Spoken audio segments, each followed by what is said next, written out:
UPSC जो है directive है। डायरेक्टिव क्वेश्चन जो, डायरेक्टिव का मतलब क्या होता है? उपदेश।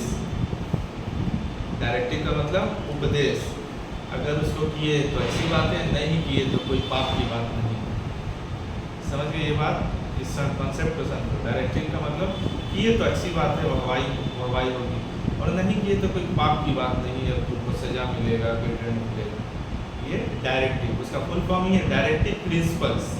प्रिंसिपल्स सिद्धांत। एक हुआ उपदेश, एक हुआ प्रिंसिपल्स मतलब सिद्धांत। स्टेट्स पॉलिसी, स्टेट का, यहाँ स्टेट का मतलब होता है देश, ठीक है, देश यूनियन, उसका पॉलिसी है ये।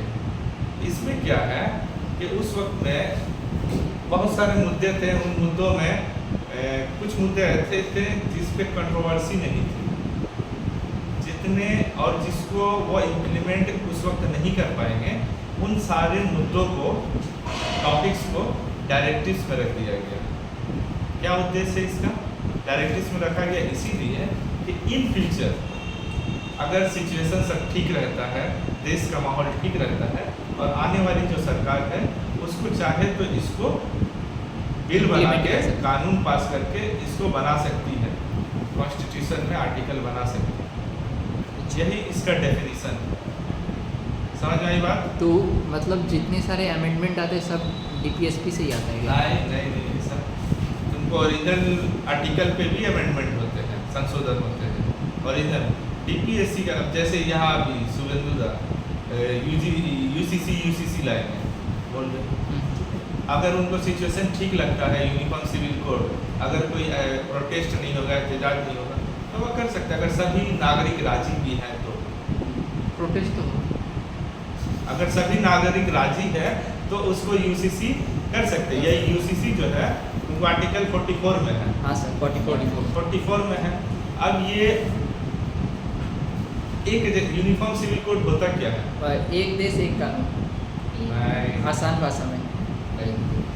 हाँ ठीक है, एक देश एक कानून आसान भाषा में। तो इसके पहले लैंग्वेज में जाना होगा, पहले तुमको लैंग्वेज में मतलब कि कोई भी रिलीजियन का अलग अलग पर्सनल लॉ नहीं रहेगा, सबका एक ही लॉ रहेगा, वो है यूसीसी। तो बस एक लॉ होगा तो सभी लॉ नहीं, सिर्फ सिविल लॉ, क्रिमिनल लॉ नहीं। यहाँ क्या है इसका नाम? Uniform civil code. सिविल मतलब वही फैमिली लॉज जो है, मोहल्ला टोला का कुछ वाद विवाद हो गया, वही सब चीज़ है। पैसा मांगना, एलिमनी। हाँ, तो वो क्रिमिनल लॉ नहीं, वो क्रिमिनल हो गया एलिमनी। नहीं, एलिमनी क्रिमिनल नहीं, वो सिविल मैटर है, सिविल केस। उसमें भी बदलाव हो कि लड़कों को भी मिले एलिमनी। इसमें एक क्वेश्चन आता है, उसमें क्या बदलाव है? बदलाव है कि लड़कों को भी एलिमनी मिलना चाहिए। अच्छा तो ये हुई बात। तो इसमें एक क्वेश्चन बनता है इसमें कि डायरेक्टिव प्रिंसिपल्स जस्टिफाइएबल है या नहीं है? Not justified. कि इस वर्ड का मतलब ही क्या होता है? जस्टिफाइबल मतलब क्या? हाँ, जस्टिफाइएबल का मतलब होता है तुमको कि जस्टिस, इंसाफ, इसको अगर कोई नहीं करता है पालन इसका, तो इसको कोर्ट में ले जाया जा सकता है। इसका मतलब वही हुआ, कोर्ट में ले जाके इस पे केस कर सकते हैं, प्रोसीडिंग की कार्रवाई हो सकती है। जस्टिफाइएबल का मतलब यही हुआ। तो नहीं कर सकते। नहीं कर सकते। अगर कोई एनिमल स्लॉटर भी है इसके अंदर, ठीक है, अगर एनिमल स्लॉटर होता है तो किसी को सज़ा थोड़ी मिलती है, सज़ा नहीं मिलती, क्योंकि कानून नहीं बनी हुई है अभी तक। अच्छा, मतलब मेंशन्ड है बस। डायरेक्टिव प्रिंसिपल समझ में आई क्या है? वो उस वक्त में लागू नहीं किया जा सकता था। गांधी जी का भी बहुत सा प्रिंसिपल था, उस वक्त लागू नहीं किया जा सकता था। जो लागू किया जा सकता था उसी को किया, बाकी सब बहुत सारी चीज़ों को डायरेक्टिव पर रख दिया कि आने वाली सरकार को ठीक लगे तो करेंगे, नहीं लगे तो नहीं करेंगे। कितना नंबर पार्ट है डायरेक्टिव प्रिंसिपल्स का? कि 4A 5 नहीं, 4A में फंडामेंटल ड्यूटीज है, मेरे को एकदम क्लिक कर रहा है। 4 है, ठीक है। 4A में फंडामेंटल ड्यूटीज है। हाँ। तो आज थोड़ा ओवरऑल बात कर लेते हैं, ठीक है, पॉलिटी का। यस। तो फंडामेंटल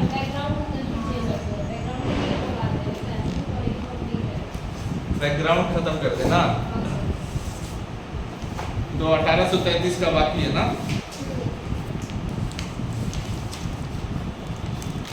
1833 का एक पॉइंट, सबसे पहला पॉइंट है उसमें कि यहाँ और सेंट्रलाइज कर दिया गया सिस्टम को।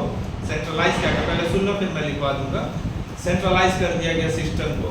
कैसे सेंट्रलाइजेशन कैसे हुआ कि 1773 में क्या हुआ था कि सबऑर्डिनेट कर दिया था किसको, बॉम्बे प्रेसिडेंसी को और मद्रास प्रेसिडेंसी को। इसको किसके अधीन कर दिया गया था, बंगाल प्रेसिडेंसी के अधीन कर दिया गया था। ये भी एक टाइप का सेंट्रलाइजेशन है। उससे पहले 1773 से पहले तो सब अपना अपना इंडिपेंडेंटली कानून बनाता था, काम करता था, अपने इलाके की जो जरूरत पड़ती थी वो करता था। ठीक है, यहाँ तक। अब यहाँ 1833 में क्या है, और थोड़ा सेंट्रलाइजेशन की तरफ बढ़े। और थोड़ा सेंट्रलाइजेशन कैसे हुआ कि उस वक्त सिर्फ सबऑर्डिनेट किया गया था, वो अपना लोकल इश्यूज में कानून बना सकता है, ये स्पष्ट नहीं था। वो अपना सेंट्रल यूनियन लेवल पे कानून बना सकता है, लेकिन यहाँ बनाता है governor general of India word use करता है, बंगाल नहीं। 1833 से, हाँ 1833 से। ठीक है, मेरे को पता है 1858 के बाद गवर्नमेंट ऑफ इंडिया का टर्म यूज किया नहीं, तब वाइसरॉय इंप्लीमेंट हुआ। वाइसरॉय। तो 1833 से गवर्नर जनरल ऑफ इंडिया किया गया, गवर्नर जनरल ऑफ बंगाल से। क्यों, इसके पीछे और बहुत सारी बातें हैं। क्योंकि उस वक्त तक ज़्यादा प्रेसिडेंसीज थे, इस वक्त तक ना कुछ और प्रोविंसेस आ गए। इस वक्त तक 1833 तक कुछ और एक्वायर की गया, हड़प कर दिए ये लोग, अंग्रेजों ने बहुत सारी प्रोविंसेस और राज्य हासिल कर लिए। तब तो यहाँ सिर्फ 3 नहीं रहे, बॉम्बे प्रेसिडेंसी, बंगाल प्रेसिडेंसी और मद्रास प्रेसिडेंसी। यहाँ और अदर प्रोविंसेस आ गए, तो इनको चलाने के लिए भी और थोड़ा सेंट्रलाइज करना था। तो इसी को सेंट्रलाइज करने के लिए ये तुमको बंगाल प्रेसिडेंसी को इंडिया लेवल पर टर्म में यूज करने लगे। ये एक पॉइंट समझ में आई। दूसरी पॉइंट, इसको पहला कौन था, गवर्नर जनरल लॉर्ड विलियम बेंटी। ठीक है, और उसको एक चीज़ है और एक पॉइंट लिखो कि यहाँ पर पहली बार 1833 में लेजिस्लेटिव, देखो ये जो है बैकग्राउंड जो पढ़ रहे हो, इससे तुम्हारा जो नेक्स्ट कॉन्स्टिट्यूशन पढ़ने जाओगे बहुत सारा कॉन्सेप्ट मुझे पढ़ाने की भी जरूरत नहीं पड़ेगी, आप लोग खुद ही पढ़ लोगे, समझ में आने लगेगी। तो इसमें एक और पॉइंट है कि एग्जीक्यूटिव फंक्शन और लेजिस्लेटिव फंक्शन, 2 फंक्शन था। वो एग्जीक्यूटिव काउंसिल में ही होता था और दोनों होता था, जैसे तैसे हो रहा था। इसमें क्या किया, दोनों फंक्शन को अलग अलग कर दिया, डिमार्केट कर दिया। ये दूसरा नंबर पॉइंट है। लेजिस्लेटिव फंक्शन क्या होता है, कानून बनाने की प्रक्रिया, और एग्जीक्यूटिव फंक्शन क्या होता है, जो कानून बन गया उसको जमीनी सतह पर लागू करना। ठीक है, ये एक दूसरा नंबर पॉइंट था, एग्जीक्यूटिव फंक्शन का अलग अलग कर दिया। मतलब सर आज के डेट में अगर लेजिस्लेटिव बोलेंगे तो पार्लियामेंट, आज के डेट में लेजिस्लेटिव बोलोगे तो पार्लियामेंट ही बोलोगे, लेकिन लेजिस्लेचर बोलोगे उसको, लेजिस्लेचर। और एग्जीक्यूटिव मतलब ये डीएम, एग्जीक्यूटिव भी पार्लियामेंट के अंदर ही है। और वो रेजिना हिल है, वहाँ पे तो बैठते हैं ना प्रेसिडेंट ही मैन एग्जीक्यूटिव हेड है हमारे देश का। तो उसका भी कुछ है पार्लियामेंट के अंदर। हम लोगों का ये नॉमिनल हेड है एग्जीक्यूटिव का। तो एग्जीक्यूटिव मतलब जितने कानून पास होते हैं हमारे यहाँ, तो स्टैम्प जो होता है प्रेसिडेंट ऑफ इंडिया के नाम से ही अप्लाई किया जाता है, पूरी जगह पे इम्प्लीमेंट किया जाता है। समझ में आई ये बात? हाँ। ये एक पॉइंट और है तुमको। तो लेजिस्लेचर का हेड होता है स्पीकर, लेजिस्लेचर का हाँ हेड होता है, स्पीकर होता है, और एग्जीक्यूटिव का हेड होगा प्रेसिडेंट। हाँ प्रेसिडेंट होता है, एग्जीक्यूटिव का हेड। ठीक है, और एक पॉइंट लिख लो। इसमें एक और इसके साथ किया गया कि इसका जो कमर्शियल एक्टिविटी है 1833 में, कमर्शियल एक्टिविटी को ख़त्म कर दिया गया। बोला अब तुम पॉलिटिकल और ये संभाल के रखो, पॉलिटिकल और टेरिटोरियल जितना एक्विजिशन है हमारे, उनको देखभाल करना है, कोर्ट ऑफ डायरेक्टर से कह दिया। एक पॉइंट लिख लो बोर्ड ऑफ डायरेक्टर्स को बोला गया कि सिर्फ तुम अब पॉलिटिकल देखो और टेरिटोरियल जो एक्विजिशन है कॉमर्शियल नहीं देखना। कमर्शियल नहीं देखना है, ये पॉइंट को लिखो।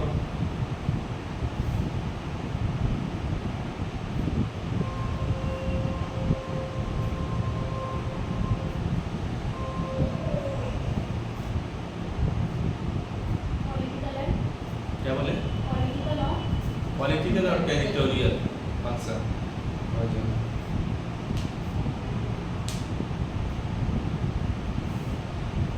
इसको खत्म ही कर देते हैं जल्दी जल्दी, जो मैन क्वेश्चन वाला था, जो एग्जाम ओरिएंटेड है उसको बता देते हैं। एक लिखो, नेक्स्ट चार्टर कर दो, इसमें इतना ही बात याद रखो, ठीक है? पॉलिटिकल एंड टेरिटोरियल कमर्शियल को खत्म कर दिया ये लोग। स्क्रैप। हाँ, स्क्रैप कर दिया। और इनका डिविडेंड जो है, शेयर होल्डर का डिविडेंड्स वगैरह, वो रेवेन्यू से आता था, इंडियन रेवेन्यू से, जो टैक्स से आता था। अब जो लंदन में शेयर होल्डर बैठे थे, उनको पैसा यहाँ के रेवेन्यू से ही मिलता था, ठीक है? हाँ, दूसरा चार्टर लिख लो, 1853 का चार्टर। Charter act. हाँ, चार्टर एक्ट 1853 का लिख लो। कि इसमें क्या हुआ, एक नई बात इसमें लिखने वाली बात है कि अभी तक तो इसे 1833 में क्या हुआ, फंक्शन को अलग कर दिया। बोलते ये फंक्शन अलग है, लेजिस्लेटिव फंक्शन, एग्जीक्यूटिव फंक्शन। इसमें क्या किया कि एक अलग से घर ही बना दिया।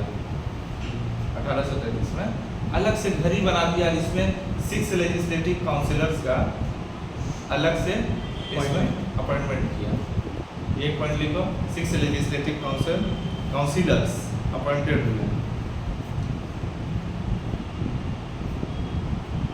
और उस घर का नाम रखा Indian central legislative council. Indian central legislative council. Indian central, हाँ, लेजिस्लेटिव काउंसिल।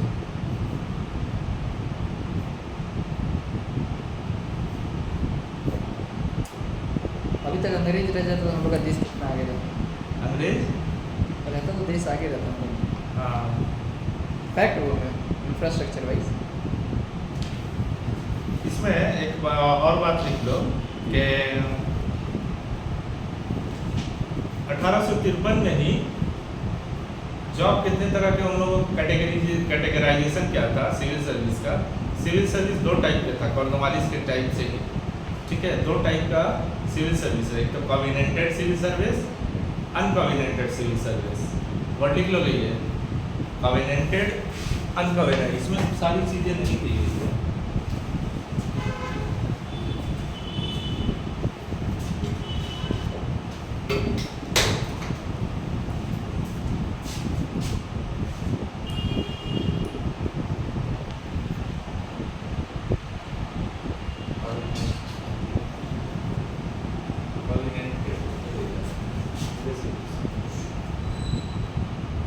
क्या हुआ सर?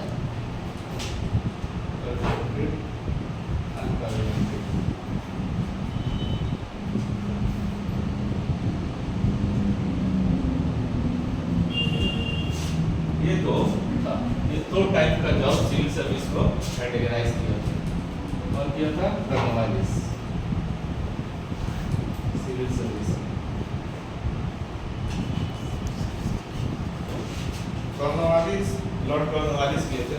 एक और डायरेक्ट एग्जाम में क्वेश्चन आता है, father of Indian civil service कौन है? फादर ऑफ देखो कौन? उसको लिख लो, father of Indian civil service Lord Cornwallis है, ठीक है? पहला यूपीएससी आईएएस कौन बना था? आईएएस सत्येंद्र नाथ टैगोर पास किए थे। हाँ? हाँ, अन्ना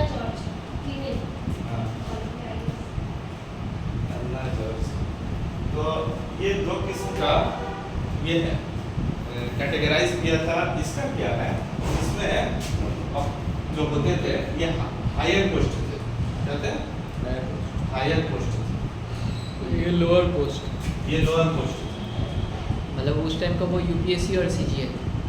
लोअर पोस्ट। इसमें क्या है, इसमें सब यूरोपियन मेंबर, और होते थे इसमें इंडियन इसमें इंडियंस होते थे। इंडियन हाँ, ये है SDM, वो है DM। ठीक है, ये एक पॉइंट समझ में आई। चेस समझ में आई। लॉर्ड कॉर्नवालिस इसको किया था। Lord Cornwallis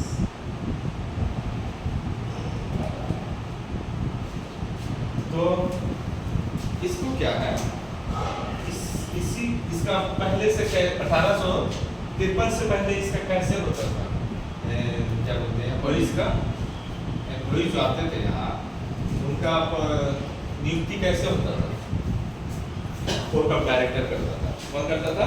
court of director London से वहाँ कैसे क्या होता था, इन्फ्लुएंस, कोर्ट ऑफ डायरेक्टर वहाँ पे जो इन्फ्लुएंशियल है, पैसे ले दे के मुझे, मेरे बच्चे को, मेरे चाची बुआ का लड़का है, दे दीजिए इसको नौकरी, दे दीजिए। होता था ऐसे ही होता था 1853 से पहले, ऐसे ही होता था सिविल सर्विस में। ये ब्रेन में डाल दो तो वो लोग वहाँ से भेजते थे, कॉम्बिनेट करके यहाँ काम करते थे, ये कॉम्बिनेटेड सर्विसेज। ठीक है, तो इसमें क्या हुआ, 1853 में एक बात हुई। 1853 में ये कंपटीशन किया गया, ओपन कंपटीशन का बात 1833 में भी हुई थी कि ओपन कंपटीशन की जाए, लेकिन अप्लाइड नहीं हुआ। ठीक है, अप्लाइड नहीं हुआ, तो ये 1853 से ओपन कंपटीशन की बात हुई। इसमें एक पॉइंट लिख लो, ओपन कंपटीशन। ठीक है, ओपन कंपटीशन की बात हुई इसमें, ना सिर्फ इसमें कंपटीशन तो इसी में होना है ना, हायर पोस्ट के लिए इसी में जाते हैं सत्येंद्र नाथ टैगोर।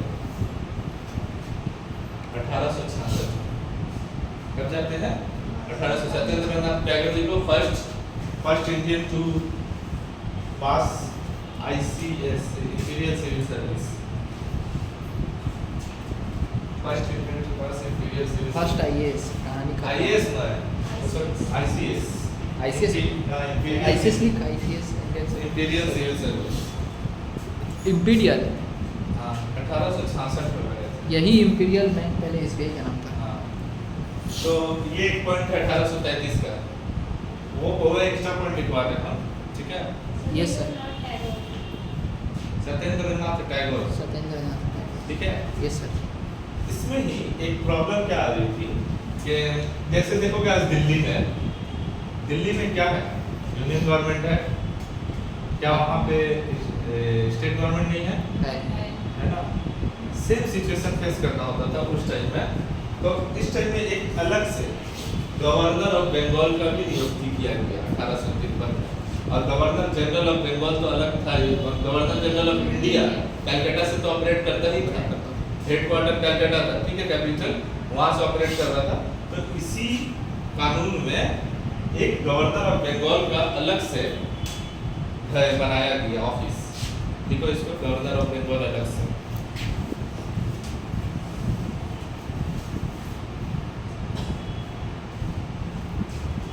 सत्येंद्र नाथ ठाकुर जो है, कौन थे वो? First IAS। वो तो ठीक है, और कौन थे? कहाँ पे लिखा है? रविंद्रनाथ टैगोर के भाई नहीं बोलेंगे हम, बड़े भाई थे। बड़े भाई थे ना, हाँ, हम बोले तो भाई इसलिए नहीं बोले, बड़े भाई थे। बड़े भाई थे। चलिए, तो इसको इतना ही पॉइंट ठीक है 1853 के लिए। ये सर, फिर एक लिखो 1858 लिखो। ये विद्रोह। हाँ, एक चीज़ है सर कि जब लड़ाई हुई है उसके बाद ये लोग एक एक्ट लाए हैं। लड़ाई हुआ। हाँ देखिएगा, ऐसी बात। रविंद्र क्या बोले? गवर्नर ऑफ बंगाल का यहाँ ऑफिस क्रिएट हुआ है। अभी कौन था उसका बारे में देख वाई करो। देख रहे हैं नाम देख, नेक्स्ट 1858 एक्ट लिख लो गवर्नमेंट 1858। हट के जब उसके बाद होता ही है कि लोग 1858 का बैकग्राउंड क्या है? 1858 का बैकग्राउंड ये है, क्या है? इससे पहले, एक साल पहले क्या होता था? लड़ाई हुआ था सर 1857 विद्रोह हुआ था, रिवोल्ट। अंग्रेज इस विद्रोह को क्या कहते हैं? सिपोई सिपाही म्यूटिनी कहते हैं। हाँ। लेकिन हम लोग सिपाही म्यूटिनी नहीं गए। हम लोग आज़ादी का पहला संग्राम। हाँ, good. First struggle of independence. ठीक है, वो कहेंगे सेपोय म्यूटिनी का मतलब होता है बगावत, सिपाही बगावत। म्यूटिनी का मतलब खुद ऐसा ही होता है। हाँ, दीदी का चेंज किया था ये लोग अभी एक सेंटेंस। में क्या है कि 1857 का बगावत हुआ था, तो इन लोग कारण क्या समझा, पहले इसके पीछे 1857 का कारण था, ये 1858 से गवर्नमेंट ऑफ इंडिया एक्ट आने का मेन कारण था 1857। तो इससे इन लोगों का क्या निकला बात के, हम लोग जो है एलियनेशन, अजनबी जो बन के सरकार चला रहे, हम लोगों को मालूम नहीं है इस धरती के लोग क्या चाहते हैं, कैसी सोच है, इन लोगों को एक्चुअली सच में कुछ नहीं मालूम होता था। वो लोग अपने हिसाब से एक बार कब्जा कर दिया, कब पर 100 साल 200 साल पहले, उसके हिसाब से ये लोग अपना शासन कर रहे। लेकिन लोगों को क्या चाहिए क्या नहीं चाहिए, ये इनको बहुत बड़ा प्रॉब्लम होता था। तो इस वजह से क्या हुआ, वैसे भी ये तैयारी 1853 में ही हो गया था। 1853 का एक और पॉइंट था उसमें कि चार्टर एक्ट का मतलब क्या होता है, चार्टर एक्ट का मतलब होता है रिन्यूअल। रिन्यूअल क्यों करते हैं, पासपोर्ट का रिन्यूअल होता है ना, लाइसेंस का रिन्यूअल होता है, उसी तरह चार्टर का भी रिन्यूअल होता था। तो 20 साल का, इसीलिए 1853 का जो है, इसमें बहुत सारी चीज़ नहीं दी थी। 1853 का जो चार्टर जो था उसमें एक बात स्पष्ट नहीं की गई थी, क्या बात, कि आपको 20 साल तक नेक्स्ट देते हैं। तो यही इंडिकेशन था इस बात का कि अब इसका समय होता है समाप्त, किसका, ईस्ट इंडिया कंपनी का, इस बात का, क्योंकि हर चार्टर एक्ट में 20 साल का मेंशन किया हुआ रहता था कि 20 साल के बाद एक और चार्टर एक्ट, एक और चार्टर आएगा। आएगा। लेकिन 1853 के चार्टर में ये मेंशन नहीं किया हुआ था। जब बोला कंपनी, कोर्ट ऑफ डायरेक्टर्स पूछे कितने साल होता है, बोले आप रहिए ना जब तक रहना है, ये बतौला दिया गया, ठीक है। क्योंकि इसी में समझ में आ गया था कि अब कंपनी का फिल्म खत्म होने वाला है, अब आएगा डायरेक्ट रूल, ब्रिटिश क्राउन का। इसी में बात गवर्नमेंट ऑफ इंडिया एक्ट आया है, फिर 1858 का लिया। तो 1858 का तो पहली बात ये कि इन लोगों को समझ, और खराबी थी भी, ईस्ट इंडिया कंपनी में खराबी थी, वो सिर्फ नोच बकोट के जी चला रहे थे सिस्टम को। और ये आए उस वक्त, तो इनका एक सोच डेवलप हुआ कि हम लोगों का डायरेक्ट जो व्यूज़ है, इंडियन का व्यूज़ है, वो क्या चाहते हैं क्या नहीं चाहते हैं, उससे हम लोगों को अवेयरनेस नहीं थी। समझ आ रही है बात, उससे हम लोगों को अवेयर नहीं थी। तो इसीलिए इस एक्ट में बहुत सारी ऐसी चीज़ें बनाते हैं। इस एक्ट को एक और नाम से जानते हैं, क्या नाम से जानते हैं, act for the good governance, ये ठीक है, act for the good governance, इस एक्ट को जानते हैं नाम से।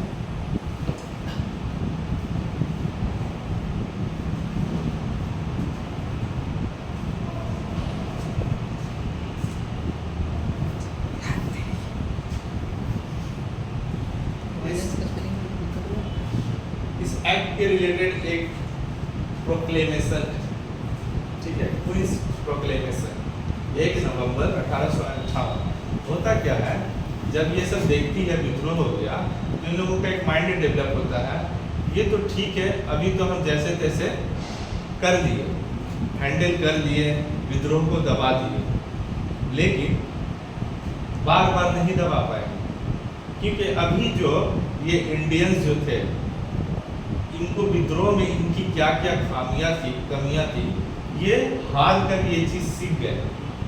बात को समझो, ये हार कर ये चीज़ सीख गए, जैसे कोऑर्डिनेशन का था, कांटेक्ट नहीं था एक दूसरे का, सब अपने आप में था, ये सब कमियां थी यहाँ के लीडरों में, विद्रोह में। तो ये चीज़ अंग्रेज समझ गए कि अब जो होगा, क्योंकि इस बार तो ये लोग अपनी कमियों से सीख गए कि हमारे अंदर क्या क्या कमी थी कि हम हार गए। नेक्स्ट टाइम हम लोगों को मौका नहीं मिलेगा किसी विद्रोह को दबाने के लिए। तो इसलिए क्या काम करते हैं कि लोगों का व्यू समझने के लिए, लोगों का व्यू समझने के लिए बहुत सारे लोगों को मतलब अपने काम में बढ़ाते हैं, अपने जो जॉब्स वगैरह है उसमें, सर्विसेज में रिक्रूट करते हैं। क्यों? कि उनके व्यू समझने के लिए कि कुछ होने से पहले इंडिया में हम उसको टैकल कर ले, दबा दे, ठीक है ये बात। तो आती है क्वीन विक्टोरिया 1 नवंबर 1858 उसको कहते हैं क्वींस प्रोक्लेमेशन। इस पे क्वेश्चन आता है एसएससी में कि क्वींस प्रोक्लेमेशन कब आया था। ठीक है, 1 नवंबर 1858 क्वींस प्रोक्लेमेशन आता है। ठीक है,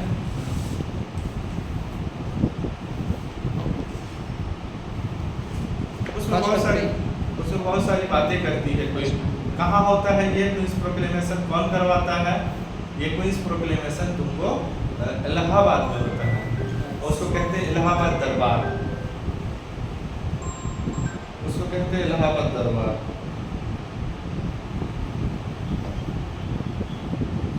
आप पा सकते 10 लाख तक लोग।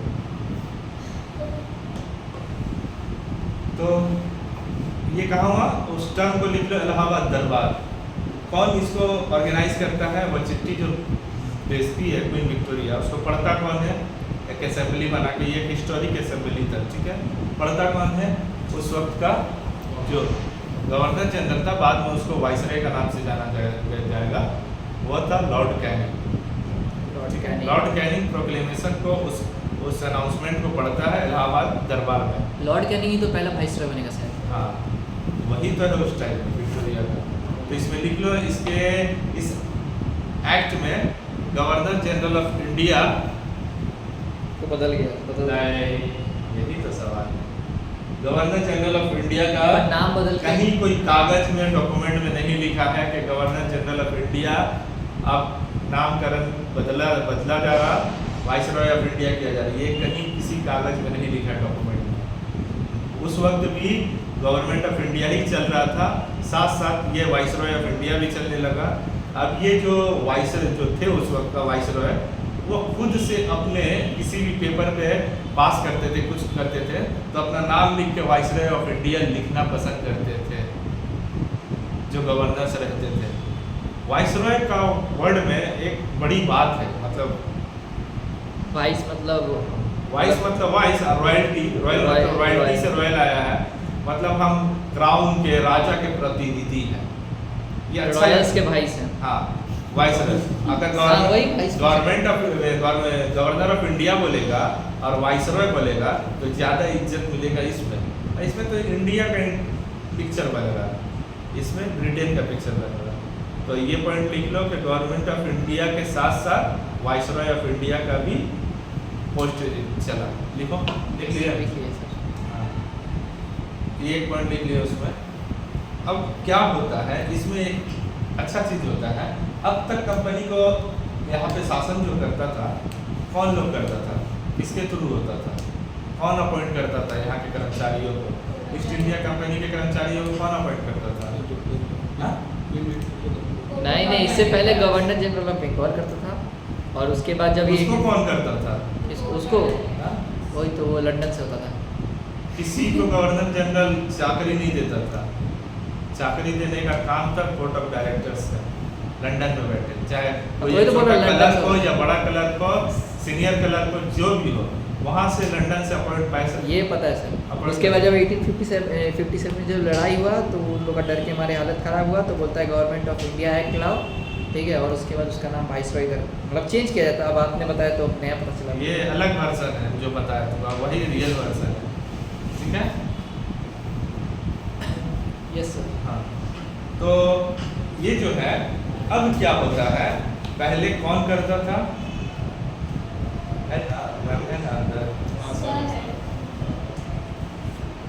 Yes sir. तो देखो, तो अब क्या होता है, कोर्ट ऑफ डायरेक्टर्स, इसमें एक पॉइंट लिख लेना कि जब कंपनी रूल खत्म हो गया तो कोर्ट ऑफ डायरेक्टर की कोई ज़रूरत है?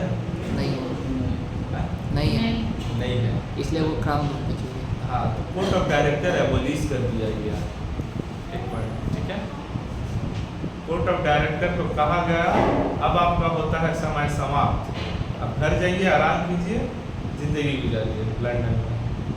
एक पॉइंट। अब दूसरा पॉइंट है, तो पॉलिटिकल मैटर कौन देख रहा था? क्राउन। उस वक्त एक संस्था थी इन दोनों के बीच में मेडिएटर का काम कर रही थी, बोर्ड ऑफ कंट्रोल। ठीक है, बोर्ड ऑफ कंट्रोल क्या होता है? बोर्ड ऑफ कंट्रोल कब बना था? बोलो बाबू, मैं पढ़ाया हूँ उसको। बोर्ड ऑफ कंट्रोल कब बना था? बोर्ड ऑफ कंट्रोल का क्या था? 1773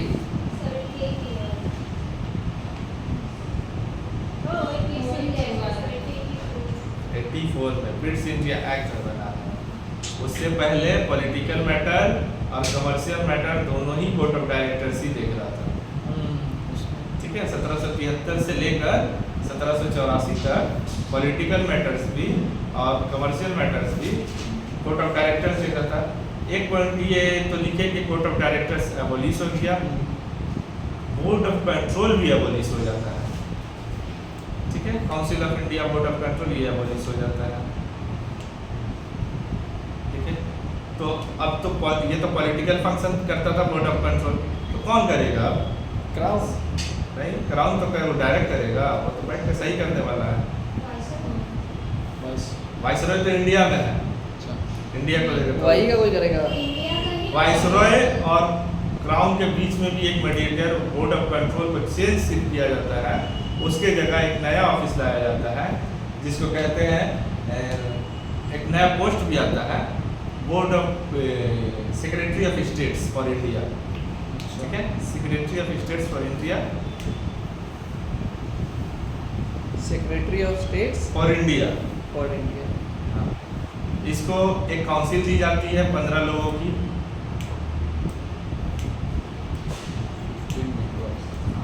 15 लोगों की एक काउंसिल दी जाती है। ये काउंसिल एडवाइजरी होती है। एडवाइजरी का मतलब ये एडवाइजर, इसको काउंसिल ऑफ इंडिया कहते हैं। वो जो काउंसिल चला रहा secretary of states for India, उसको कहते हैं काउंसिल ऑफ इंडिया या इंडिया काउंसिल, कुछ भी कहते हैं। उसमें 15 मेंबर है। अब ये एडवाइजरी बोर्ड है, council of India advisory board है। ये 15 लोग मिलकर अगर कोई एडवाइस देते हैं और सेक्रेटरी ऑफ स्टेट्स को अच्छा नहीं लगता है तो उस पर कोई जोर नहीं है। समझ गया एडवाइजरी बोर्ड का मतलब? हाँ, तो ये एक बात हुआ था। और एक इसमें पॉइंट है कि इसमें प्रिंसली स्टेट्स का 1858 में, जो 1857 में जो प्रिंसली स्टेट्स राजा रजवाड़े वाले जो स्टेट्स थे, उनको तो डलहौजी का 1856 में जो पॉलिसी 56 तक जो पॉलिसी था, क्या पॉलिसी था डलहौजी का? Lord Dalhousie, doctrine of lapse. ठीक है, ये डॉक्ट्राइन ऑफ लैप्स क्या था? सब पढ़े हो ना? नहीं पढ़े हो तो डॉक्ट्राइन ऑफ लैप्स क्या था कि किसी भी इंडियन स्टेट्स में, प्रिंसली स्टेट्स में, उसको इंडियन स्टेट्स भी कहते थे, अगर किसी का अपना संतान नहीं होता है तो उसका जमीन वो ले लेगा। तो ईस्ट इंडिया कंपनी उसका पूरा शासन इसी को लेकर तो विद्रोह हुआ था ले लेगा। 1857। हाँ, ये एक मैन पॉइंट, मतलब बहुत स्पीडिएस्ट पॉइंट, इमीडिएट पॉइंट था डॉक्ट्राइन ऑफ लैप्स विद्रोह का, तो वो उसका ले लेगा। ठीक है, तो इसमें क्या होता है 1858 में क्वीन का प्रोक्लेमेशन में ये भी बात लिखा हुआ था, जिन जिन राजा रजवाड़ों का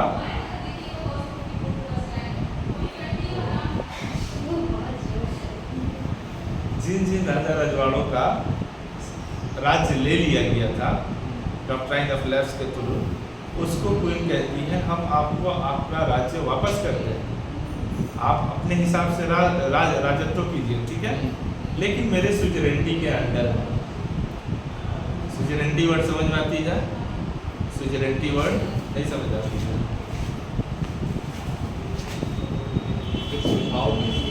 ये वर्ड भी याद रखना, ये वर्ड बराबर है।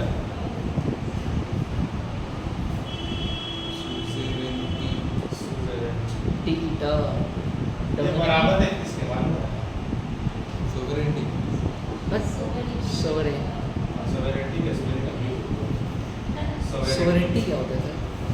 सोवरेनिटी पढ़ाए थे, कहाँ पढ़ाए थे? प्रियम्बल में। हाँ, इसका मतलब सोवरेन, सोवरेन पढ़ा है। सोवरेन भी तो सोवरेनिटी। सोवरेनिटी। तो सोवरेनिटी का मतलब क्या था? मैं कैसे बताया तो वैसे बताओ। सर आप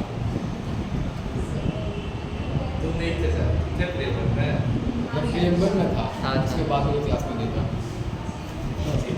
बहुत खराब है।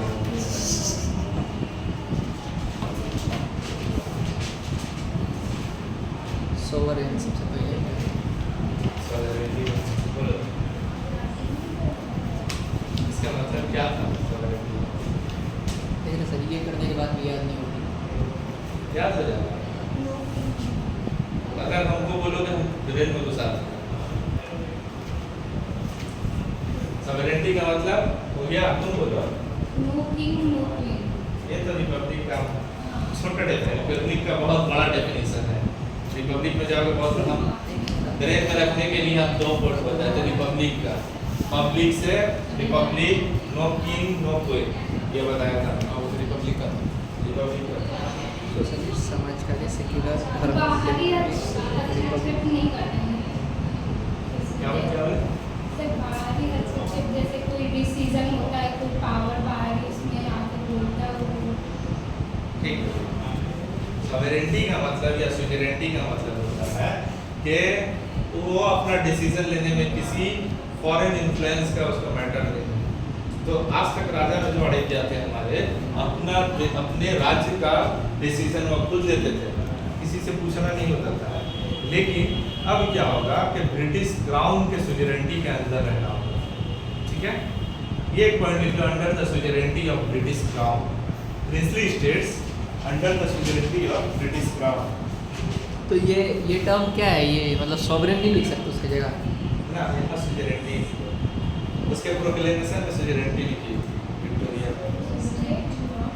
Princely states, princely states under the sovereignty, पूरा सेंटेंस नहीं लिखना पड़ेगा, under the sovereignty of the British crown, of the British crown.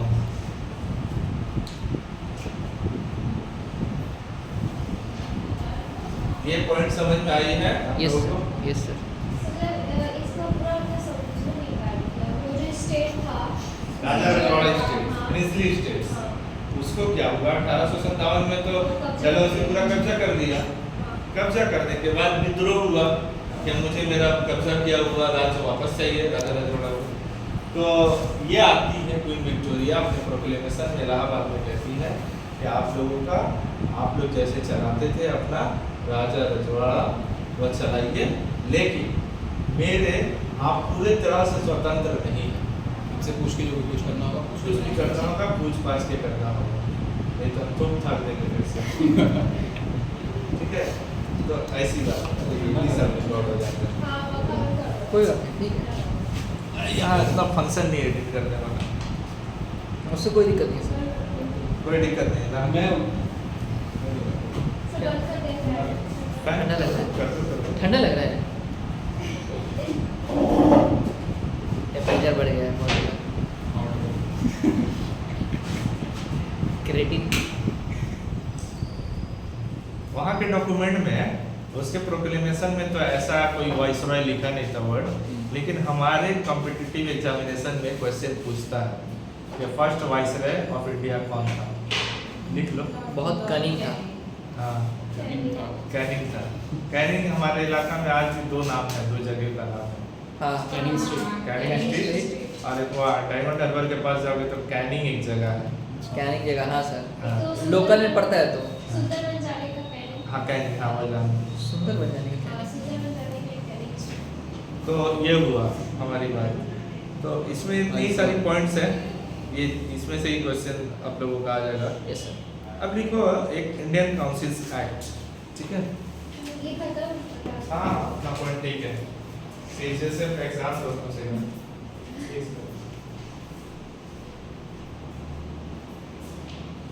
Indian council.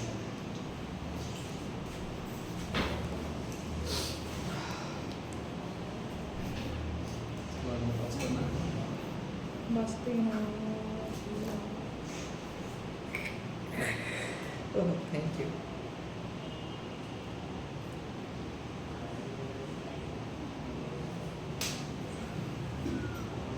মমতার পাপগুলি বিচার হবে আশা দেখলো বিচারপতি আরজি করতে।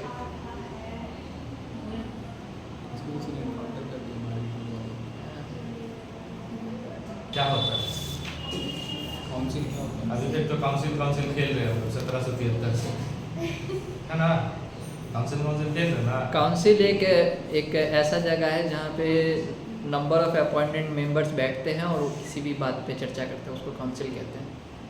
किसी भी बात पे मुद्दे पर चर्चा, अच्छा बोला। अच्छा तो यहाँ से क्या होता है, वो जो काउंसिल थी हमारी इंडियन एग्जीक्यूटिव काउंसिल 1773 में बनी थी। कब बनी थी एग्जीक्यूटिव काउंसिल? 1773 में। उसको काउंसिल ऑफ फोर भी कहते हैं। वो जो काउंसिल है, अब ये काउंसिल पर ही कितना 3 साल बाद फिर आता है। कितने साल बाद? 3 साल। 1861 में आता है first Indian council act. 3 council act हुए हैं, ठीक है। 1861 का एक काउंसिल एक्ट है, 1892 में एक काउंसिल एक्ट है, और एक 1909 में काउंसिल एक्ट है। 1909 में? हाँ, ठीक है। 3 काउंसिल एक्ट है, लेकिन असल में 1919 का गवर्नमेंट ऑफ इंडिया एक्ट भी वो एक किस्म का काउंसिल एक्ट ही है, लेकिन उसका नाम काउंसिल एक्ट है। काउंसिल पर ही काम होगा अब यहाँ से। किस पर काम होगा अब यहाँ से? ज़्यादातर काम काउंसिल पर ही काम होगा। ये एक पॉइंट समझ में आ रही है तुमको? लड़की तुमको समझ में आ रही है? हाँ, तो काउंसिल पर ही ये काम होगा 1861 का पॉइंट। अच्छा, चार्टर एक्ट कितना हुआ अभी तक? देखना नहीं, देखो नहीं, 4 देखो नहीं, कॉपी नहीं देखो, 4 साल के साथ बोलो। पहला चार्टर एक्ट, दूसरा चार्टर एक्ट, तीसरा चार्टर एक्ट, ये दो जो है। 33 हाँ गुड। 1813 बस। 1853 तो कितने हुए? 4। 4। तुमको मालूम है 1773 भी चार्टर था, लेकिन क्वेश्चन में फर्स्ट चार्टर कहते हैं हम लोगों का 1793। क्यों? 1793 से बैक जाओ 20 साल, कितना होगा? 73 होगा। 73 हो। अच्छा बैक जाने बोल रहा था। वो भी रेगुलेटिंग एक्ट भी असल में एक चार्टर एक्ट ही था, ठीक है, लेकिन फर्स्ट चार्टर एक्ट अगर कोई बोले तो 1793 ही बोलेंगे। 20 साल के गैप में है, देखो 1773 से 1783। याद रखने का ट्रिक बता रहे तुमको, याद रहेगा, ठीक है। 20-20 पे सब चलते रहेगा। तो ये ऐसा था, उसके बीच में सब रेगुलेशन है, बहुत रेगुलेशन का। तो इसका जो है काउंसिल एक्ट का, इसमें फर्स्ट टाइम क्या किया गया? हाँ, नॉन ऑफिशियल वाली बात है इसमें फर्स्ट टाइम ना रिप्रेजेंटेशन। अब रिप्रेजेंटेशन क्या होता है? अभी तक रिप्रेजेंटेशन था नहीं था। रिप्रेजेंटेशन का मतलब क्या होता है? हमारे ये जो एमएलए है वो क्या है? रिप्रेजेंटेटिव है। किसके रिप्रेजेंटेटिव? हमारे, हम लोगों का।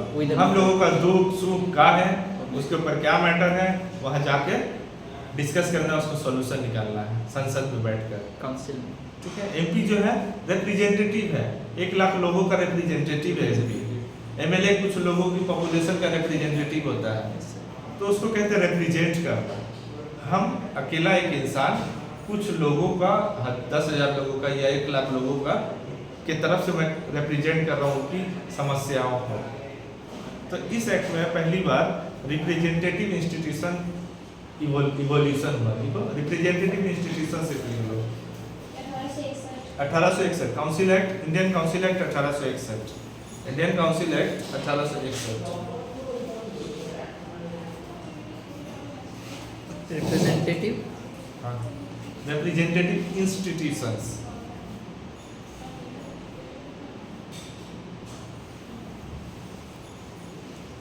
समझ में आई ये बात? अलग घर कब बना था? एग्जीक्यूटिव काउंसिल के अंदर ही अलग घर कब बना था? 1853 में। लेजिस्लेटिव काउंसिल अलग बन गया। 33 हाँ? 1833 उसमें तो बात हुई थी 53 में। लेजिस्लेटिव का 6 मेंबर भी डाले गए थे लेजिस्लेटिव काउंसिलर्स, यस सर। ठीक है। वो अभी तक क्या होगा, लेजिस्लेटिव काउंसिलर डाले ना,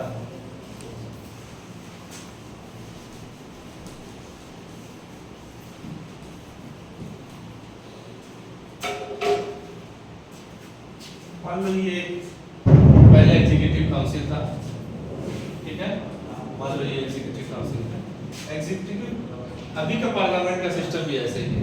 इसमें मान लो एक है एग्जीक्यूटिव काउंसिल, ठीक है, और एक मान लो और एक है उसमें लेजिस्लेटिव काउंसिल। समझ में आई ये बात? ये हुई है लेजिस्लेटिव काउंसिल। अब यहाँ क्या हुआ, दोनों जब अलग, इसमें तो क्या पहले मेंबर्स होते थे 5-6 मेंबर्स, इसमें एग्जीक्यूटिव का, ये लोग कौन होते थे, ये डायरेक्ट वहाँ से अपॉइंट हो जाते थे, सेक्रेटरी ऑफ स्टेट अपॉइंट करके भेज रहा हूँ। अब यहाँ पर अपॉइंट कर रहा हूँ इन लोगों को एग्जीक्यूटिव काउंसिल में, सेक्रेटरी ऑफ स्टेट अपॉइंट कर रहा है, ठीक है। अब इनमें एक इसमें बात आई कि इसमें इंडियंस को रिप्रेजेंटेटिव इंस्टीट्यूशन की बोले, इंडियंस को लेना है, विधि बनाने के प्रक्रिया में इंडियंस का भी व्यूज लेना है। यहाँ असल में ये लोग लिखता है रिप्रेजेंटेशन स्टार्ट हुआ है, रिप्रेजेंटेशन स्टार्ट नहीं हुआ, पार्टिसिपेशन स्टार्ट हुआ है। दोनों वर्ड में फर्क है, समझ आ रही है? पार्टिसिपेशन आपको ये दो वर्ड एग्जीक्यूटिव और है, लेजिस्लेटिव दो वर्ड है, ये एक पार्टिसिपेशन, ठीक है, पार्टिसिपेशन एक वर्ड है रिप्रेजेंटेशन। पार्टीशन नहीं होता, पार्टिसिपेशन क्या फर्क है बोलो तो? इस कंटेक्स्ट में हालांकि लिखता है ये लोग रिप्रेजेंटेशन, अभी तक 1800 इससे पहले तो बन चुका था, क्या बन चुका था, ये सब डिमांड कौन उठा रहा कि मुझे रिप्रेजेंटेशन चाहिए, no tax, no representation, no tax, कौन उठा रहा है? हाँ? इंडियंस, इंडियंस तो पहले भी उठाते थे, लेकिन ऑर्गेनाइज्ड वे में अब उठ रहा, कहाँ से उठ रहा? काउंसिल से, इससे पहले आईएनसी से बन चुकी है, इंडियन नेशनल कांग्रेस कब बनी है? 1855 85 1885 में बनी है, और ना इससे पहले नहीं बनी, ये तो 1861 का बता दूंगा। तो इंडियंस का उस वक्त ना प्री कांग्रेस इंस्टीट्यूशंस बहुत सारे थे, उन लोगों का ये डिमांड उठ रहा था, मॉडरेट्स और एक्सट्रीमिस्ट, ना वो अभी नहीं आया, वो भी नहीं। तो ये जो है इसमें दो बात होती है, एक ऑफिशियल मेंबर और एक नॉन ऑफिशियल मेंबर, ठीक है, नॉन ऑफिशियल मेंबर। अब इन दोनों टर्म को समझो, यहाँ कोई फंक्शन नहीं है, ये जैसा था वैसे चलेगा। ये तो क्राउन से अपना बना के लाए। इसमें क्या होगा, इसमें वाइसरॉय जो है इन लोगों को अपॉइंट करता है, नॉमिनेट करता है, क्या करता है? नॉमिनेट करता है। नॉमिनेट और अपॉइंटमेंट में क्या डिफरेंस है? नॉमिनेट, नॉमिनेशन एक वर्ड है, एक इलेक्शन एक वर्ड है, सिलेक्शन एक वर्ड है, सब में फर्क है, ठीक है। नॉमिनेशन का मतलब कोई आर्बिट्ररीली समझ रहे हो, माने अपने मन से किसी को भी चुन सकता है। अच्छा, किसका मतलब? नॉमिनेशन का मतलब? नॉमिनेशन में होता है, इलेक्ट वर्ड जब भी आएगा तो हमेशा याद रखना उसको कुछ लोग चुन रहे हैं, नॉमिनेट कोई एक आदमी कर रहा है, और इलेक्ट बहुत सारे आदमी कर रहे हैं, उसको इलेक्शन कहते हैं, नॉमिनेशन कहते हैं। क्या बात है? अपॉइंट सर 1861 के पहले भी तो लेजिस्लेटिव काउंसिल था, हाँ। उसमें मेंबर थे, हाँ, तो फिर अभी ये क्या official member non official member? वही बता रहे तो official member, non official member की रिप्रेजेंटेशन और बार-बार इसीलिए समझा रहे हैं कि इंडियंस को लेना है। अच्छा, मतलब पहले पूरा मतलब अंग्रेजों पे- पूरा अंग्रेजी था पहले, अभी इंडियंस। पहली बार इसमें 3 लोग आएंगे, इस काउंसिल एक्ट में 3 इंडियन आएंगे पहली बार, ठीक है, अभी तक कोई इंडियन नहीं था। तो रिप्रेजेंट या ऑफिशियल मेंबर का मतलब क्या होता है? ऑफिशियल मेंबर का मतलब इंग्लैंड यूरोप का ही, या ईस्ट इंडिया कंपनी तो खत्म कर दिया है, लेकिन उसके कुछ अभी तक अपॉइंटेड कर्मचारी हैं, ठीक है। वो एक मान लो कोई मिलिट्री है, सेना का, इसका ब्रिटिश क्राउन का या तो सेना होगा, ब्रिटिश आर्मी है, ब्रिटिश पुलिस है, या कुछ और अधिकारी हैं, तो उनके जो ऑफिस, एक ऑफिस ऑलरेडी होल्ड कर रहे हैं, उनको यहाँ ऑफिशियल मेंबर कहेंगे, यहाँ भी काम करेंगे, वहाँ भी काम करेंगे। ये बात समझ में आई? उनको ऑफिशियल, तो यहाँ कौन रहेंगे? यूरोपियंस रहेंगे, इंडियंस भी रहेंगे, यहाँ इंडियंस भी रहेंगे, लेकिन ज्यादा यूरोपियंस रहेंगे। इसमें टोटल इंडियंस ही रहते हैं नॉन ऑफिशियल्स में। इसी नॉन ऑफिशियल्स में 3 उस वक्त पे इंडियंस को अपॉइंट किया गया था। अब इसमें चर्चा देखोगे, बहुत सारी चर्चा होता है कि ये लोग जो थे कौन थे? ब्रिटिश लॉयलिस्ट थे, पपेट पपेट पपेट थे, ब्रिटिश लॉयलिस्ट थे ये 3 लोग। सर दिनकर राव थे, फिर राजा महाराजा पटियाला थे और एक बनारस थे, ऐसे 3। तो ये 3 लोग पपेट थे। ये खुद समझ जाओ कि अंग्रेज ही बन चुके थे। इन लोग चाहते थे कि अंग्रेज रहे, ठीक है। तो ये लोग उन लोगों को लेकर आते। तो ये क्या हमारे इंडियन पीपल का रियल में रिप्रेजेंटेशन है? नहीं नहीं। नहीं। तो यहाँ से एक रिप्रेजेंटेशन आपको समझ में आएगा, ऑफिशियल नॉन ऑफिशियल। अभी तक सब अंग्रेज रहते थे, अब यहाँ से शुरू होता है। पहला ये स्टार्ट हुआ है कि कोई इंडियन है लेकिन वो अपने चाल ढाल में पूरा तरह से यूरोपियन ही है, ये तीनों, ठीक है। तो ये एक पॉइंट उसमें थी समझने वाली बात। इंडियन काउंसिल एक्ट में जमींदार लोगों को, लोएस्ट लोगों को ज़्यादा ये करते थे, ठीक है। हाँ, एक और बात थी कि 1861 में क्या करता है, 1833 में क्या हुआ था, तो जब गवर्नर जनरल ऑफ इंडिया बना था तो बॉम्बे प्रेसिडेंसी, मद्रास प्रेसिडेंसी का लेजिस्लेटिव पावर सेंट्रलाइज करके कहाँ चला गया था? बंगाल प्रेसिडेंसी। इसमें क्या होता है, लेजिस्लेटिव डिवोल्यूशन होता है, सेंट्रलाइजेशन से डिसेंट्रलाइजेशन होता है। डिसेंट्रलाइजेशन ऑफ लेजिस्लेटिव फंक्शंस वापस से दे दिया जाता है बॉम्बे प्रेसिडेंसी को और मद्रास प्रेसिडेंसी को। ये बात लिखो। प्रेसिडेंसी अभी भी है? हाँ, हमेशा से रहेगा, आज़ादी तक का रहेगा, आज़ादी के बाद भी रहेगा। उसको नाम चेंज, बाद में तमिलनाडु बनेगा, चेन्नई बनेगा, बाद में बॉम्बे से मुंबई वगैरह। मतलब जो पावर था बंगाल के पास वो फिर वापस दे देंगे, तू अपना देख। हाँ, वापस मिल जाए। हाँ, अब वापस यहाँ से आप अपना- डिसेंट्रलाइजेशन हो रहा, सेंट्रलाइजेशन से डिसेंट्रलाइजेशन हो रहा, ठीक है। Legislative power of Bombay presidency, legislative power of Madras presidency decentralise कर दिया जाता है, डिवोल्यूशन भी कहते हैं उसको।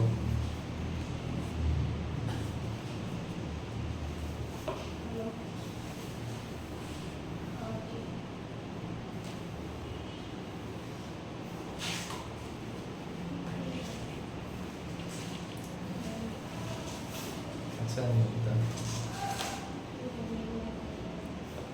अच्छा नहीं।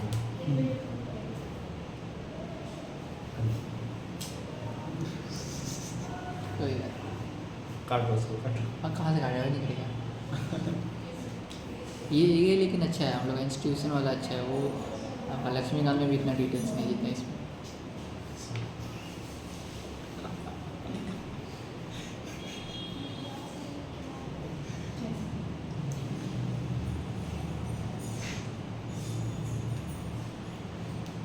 लिख लिए काउंसिल में क्या फंक्शन हुआ इसमें। Yes sir. ये ऊपर सुपरफिशियल क्वेश्चन ऐसे ही उठा कर देता है एसएससी, ठीक है। तो यहाँ का ये हो गया। अब एक लिख लो कि नेक्स्ट एक्ट लिखो, Indian council act 1892। Indian council act 1892।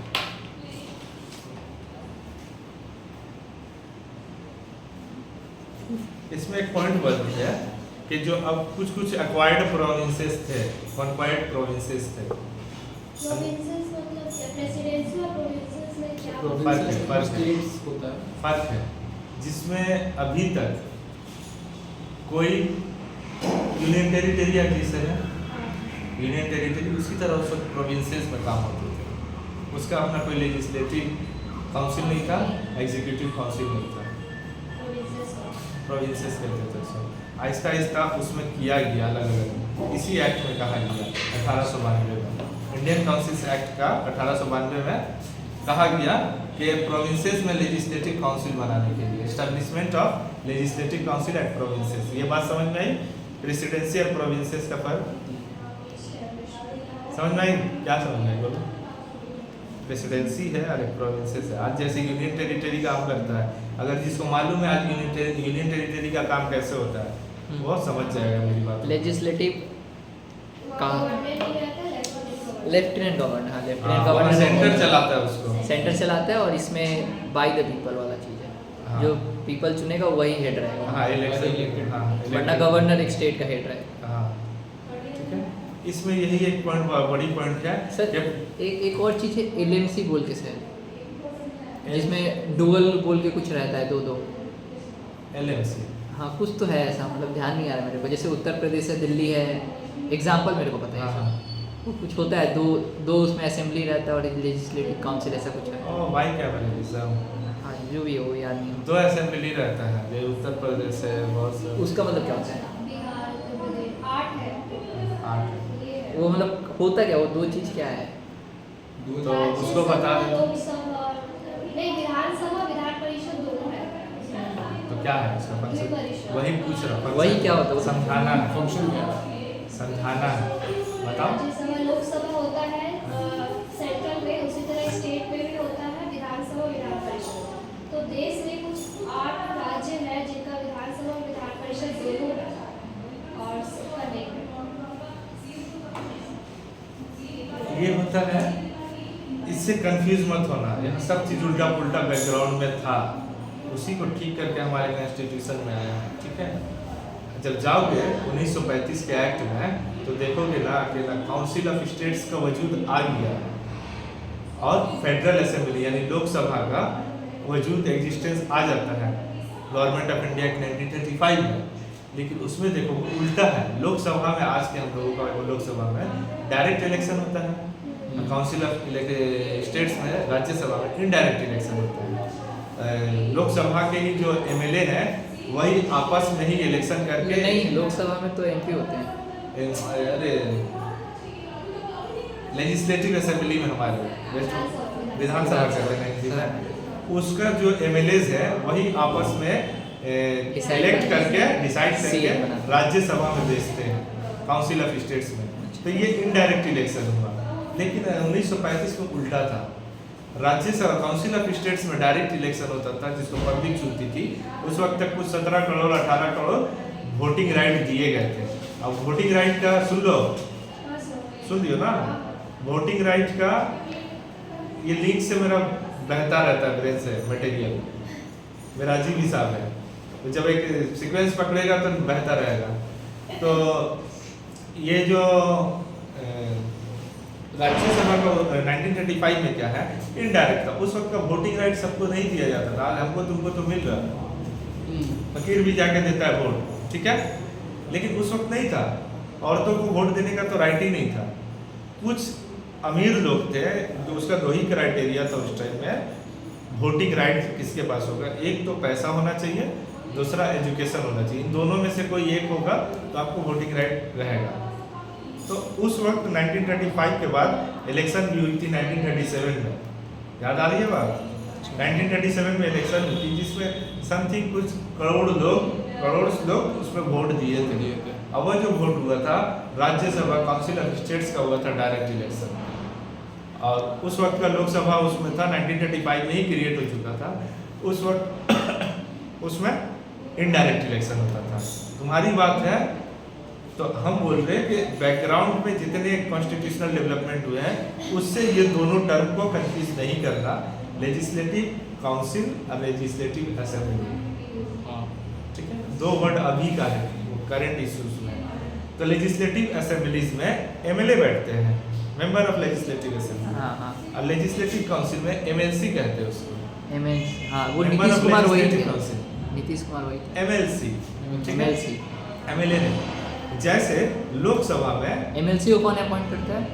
MLC को लेजिस्लेटिव असेंबली के, वहाँ MLC को वहाँ का यूनिवर्सिटी, डिस्ट्रिक्ट बोर्ड, वहाँ का जो बहुत सारा संस्था है, सरकारी संस्था, उसके बड़े बड़े लोग उसको इलेक्ट करते हैं, यूनिवर्सिटीज़ के चांसलर वगैरह, समझ गए कौन अपॉइंट करता है? वो डायरेक्ट अपॉइंटमेंट नहीं है, पब्लिक नहीं करती है डायरेक्ट। लेकिन उल्टा कैसे राज्यसभा में MLAs करते हैं अपॉइंट, राज्यसभा में MLA करते हैं। सेम काम कर रहा है जैसे राज्यसभा काम करता है वैसे ही लेजिस्लेटिव काउंसिल काम करता है। Council of states is equal to legislative council.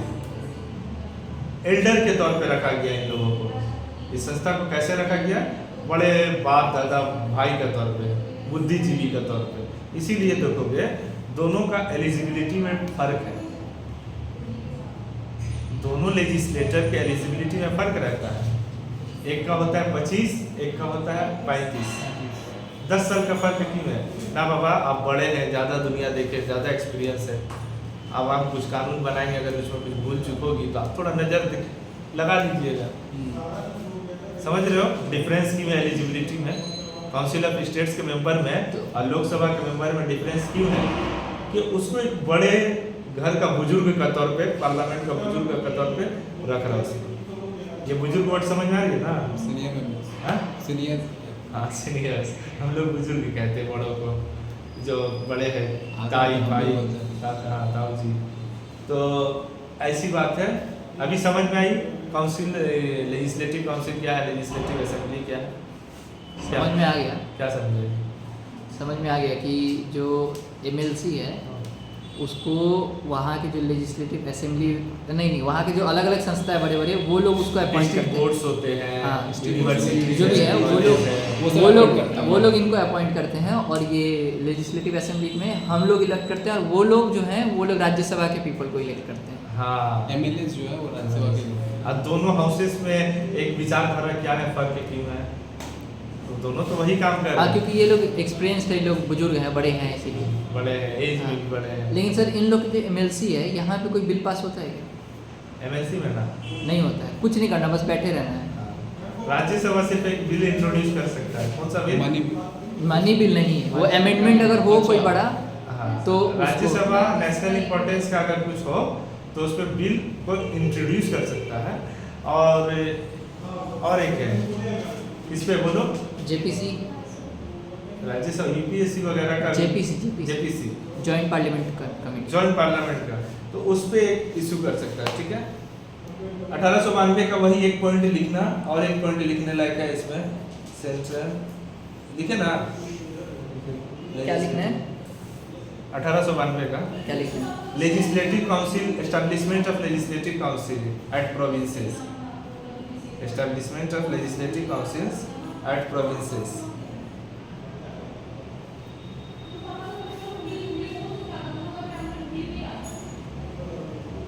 Council act तो बनाए थे 1861 में कि इंडियन लोगों का प्रतिनिधि करे। ठीक है, रियल में तो करता नहीं था। 3 थे पपेट थे, उनके चापलूसी थे, राजा थे, तो गरीब लोगों का तो बात तो काउंसिल तक जाता नहीं था। ये लोग काउंसिल तक नहीं जा रहा, तो 1892 में ये आता है। तो एक तरह से बेइज्जत करने के लिए भी रिप्रेजेंटेशन का काम किया था। ये लोग तुम्हारी औकात दिखा रहे। इंडियंस पहले गाली के तौर पे ये लोग यूज करता था। Dogs and Indians are not allowed. Indians को गाली के तौर पे पहले ये लोग यूज करता था। गंवार, देहाती, इसको गाली बनाया कौन इस वर्ड को? अगर मेरा घर गांव में है तो हमसे कोई पूछे आप शहरी हो तो हम बोलेंगे नहीं हम देहाती हैं। ये तो अच्छा वर्ड था। इसको गाली में, गाली का साइकोलॉजी में कौन कन्वर्ट किया? यही अंग्रेज लोग, गंवार, देहाती, अंग्रेज। ये तो एक वर्ड जो देहात में रहता है उसको देहाती कहते हैं, और जो पढ़ा लिखा नहीं है, गांव का है, उसको गंवार कहते हैं। जो गांव का है उसको गंवार कहते हैं। ये तो अंग्रेज लोग ऐसे बना दिया है हम लोगों को। इंडियंस उस टाइम, आज अच्छा लग रहा हम लोग इंडियन है बोल रहे, उस टाइम में जब वो लोग इंडियन बोलता था, डॉग नहीं भी बोलता था, इंडियंस है ऐसे बोलता था। मतलब गाली टाइप में उसको मेंटालिटी बना दिया था। आज हम लोग प्राउड भी करते हैं, प्राउड करना भी चाहिए कि हम लोग इंडियन है।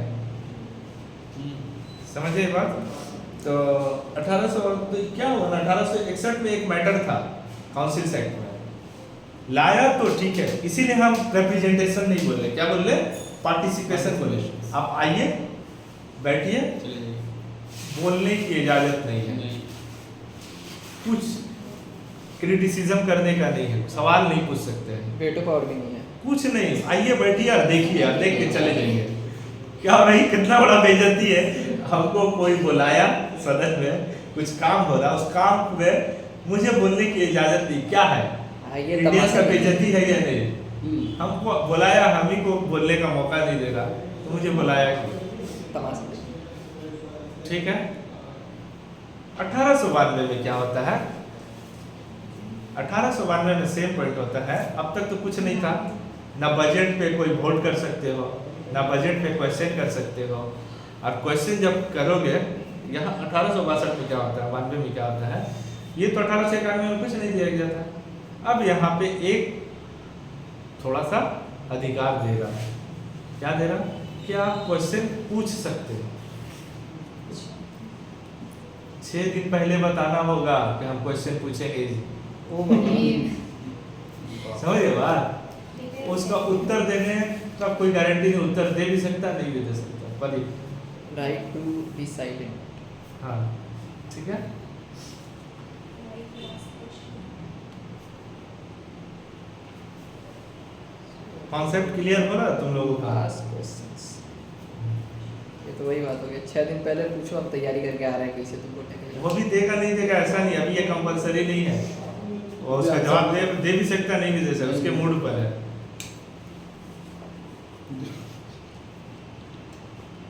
1892 में अभी भी क्या बोलते हैं उसको, बजट पर वोट करने का परमिशन अभी भी नहीं है। No right to vote on budget. ये पढ़ी ना श्री न्यूज़। क्या है? Man who went missing last year was researching on ways to be in 2 places at once. क्या है? एक टाइम पे 2 जगह रहने का कैसे रह सकते हैं आदमी, उस पर रिसर्च करता, गायब हो गया वो। गायब हो गया। एक साथ में मिल लिया। टेलीपैथी कहते हैं इस साइंस को, टेलीपैथी कहते हैं। ये एक साइंस भी है। तो ये बात समझ, ये पॉइंट लिखे है। Yes sir. No right to vote on budget discussion. Budget लिखना है सिर्फ।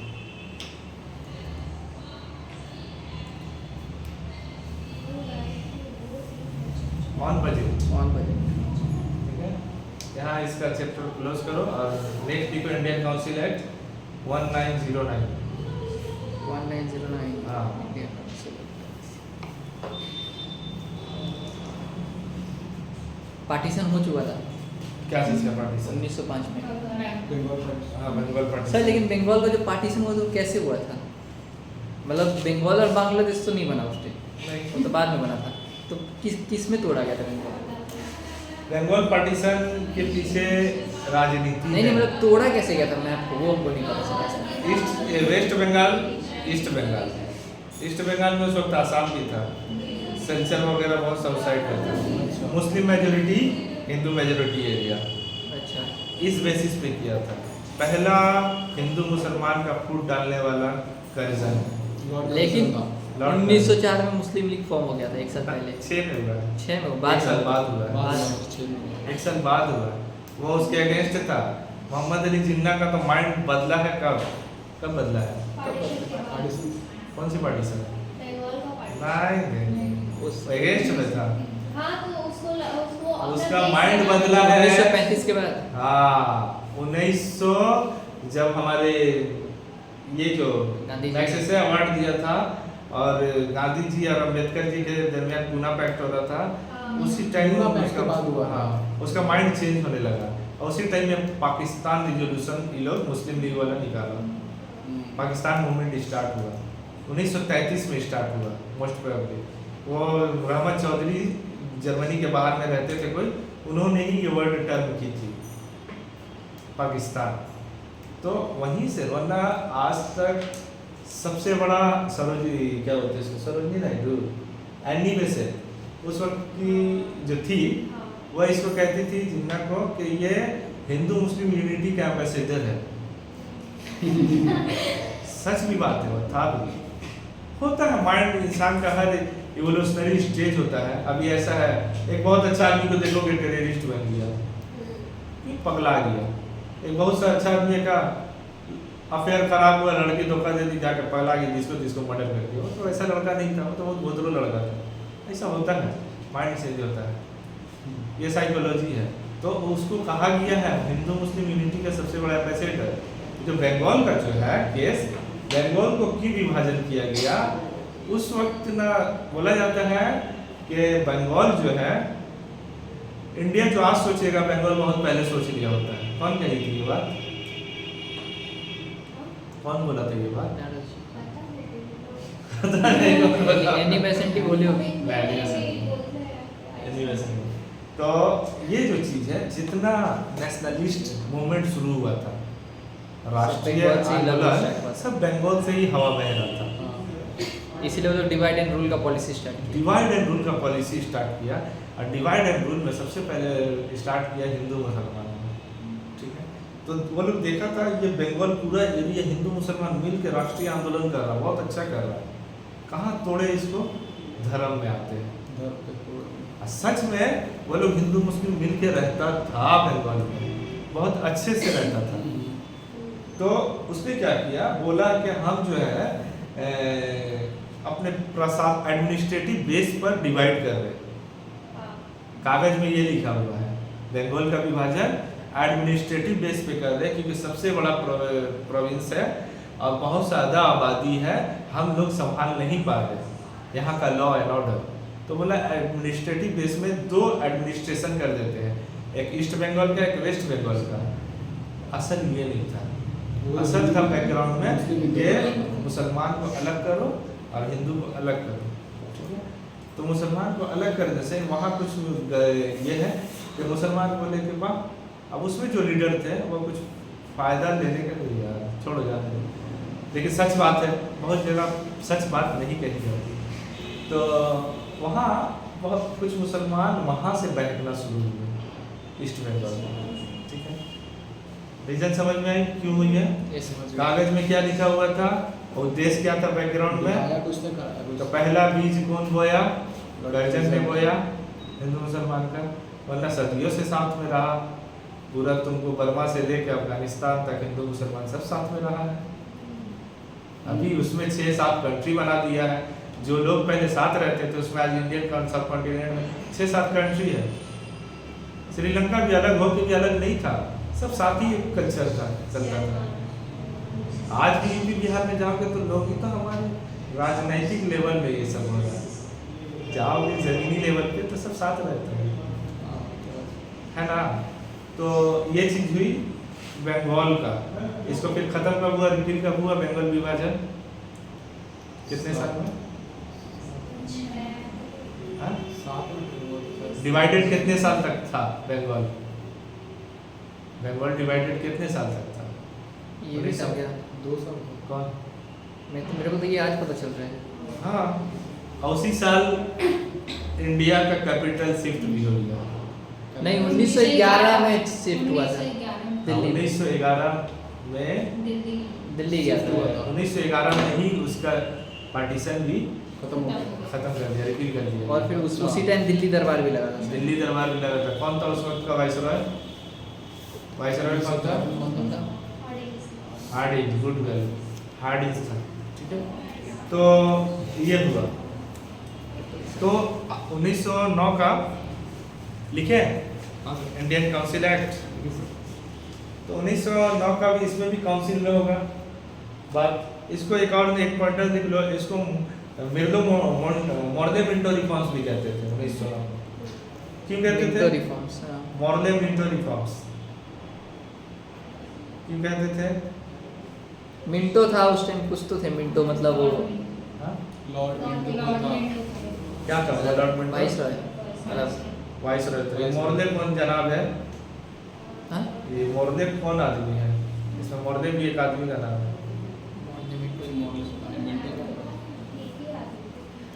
कौन थे वो? एक ही नाम है। एक ही नाम नहीं है, 2 अलग अलग नाम है। मॉर्ले मिंटो, हाइफेन दे के लिखते हैं, हाइफेन दे के लिखते हैं मॉर्ले मिंटो। कौन थे? ये मॉर्ले जो थे सेक्रेटरी ऑफ स्टेट थे उस वक्त के, secretary of state for India. अच्छा, हाँ, जो भेजता था। हाँ, जो भेजता था, जो अब इंडिया के प्रशासन को चलाता था, मैन आदमी वही। बोर्ड ऑफ काउंसिल को एबॉलिश करने के बाद council of India, council states for India. इसका इसका ये इसका जो पोस्ट था secretary of state for India Morley थे। जो भेजता था वहाँ से नियुक्त करने। हाँ, नियुक्त करके भेजता था। तो ये क्या करते हैं इसमें? हाँ, मॉडल रिफॉर्म में क्या था? काउंसिल का रिफॉर्म हुआ है फिर अब यहाँ से जितना काम होगा ऑफिशियल नॉन ऑफिशियल पे काम होगा, ऑफिशियल नॉन ऑफिशियल मेंबर का काम होगा, ठीक है। यूरोपियन और इंडियंस को इसमें एक और काम होगा 1909 में, इसमें शायद नहीं दिया होगा, हाँ दिया, इसमें एक काम होगा एग्जीक्यूटिव काउंसिल में आज तक कोई इंडियन नहीं था, उसमें एग्जीक्यूटिव काउंसिल में इंडिया है, पहला एक इंडियन आता है, ठीक है। उस इंडियन का नाम था SP सिन्हा, सत्येंद्र सिन्हा, सत्येंद्र प्रसाद सिन्हा, SP सिन्हा, पूरा नाम लिखो सत्येंद्र प्रसाद सिन्हा।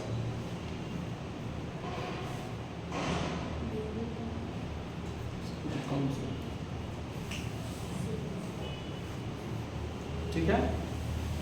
2-3 डिमांड थी इससे पहले मुस्लिम लीग की, ये 1909 से पहले, 1906 में तो बना, 3 साल पहले बना मुस्लिम लीग, मुस्लिम लीग 3 साल पहले बना। उसका डिमांड था, 2-3 डिमांड था कि काउंसिल का एक्सपेंशन किया जाए, इंडियंस को ज़्यादा से ज़्यादा भरा जाए, और जितना भी सीट अगर काउंसिल लेजिस्लेटिव काउंसिल में आता है, लेजिस्लेटिव काउंसिल की बात हो रही है, एग्जीक्यूटिव काउंसिल भी नहीं, जितना भी सीट बनता है उसमें 1/3 सीट मुसलमानों को देनी चाहिए।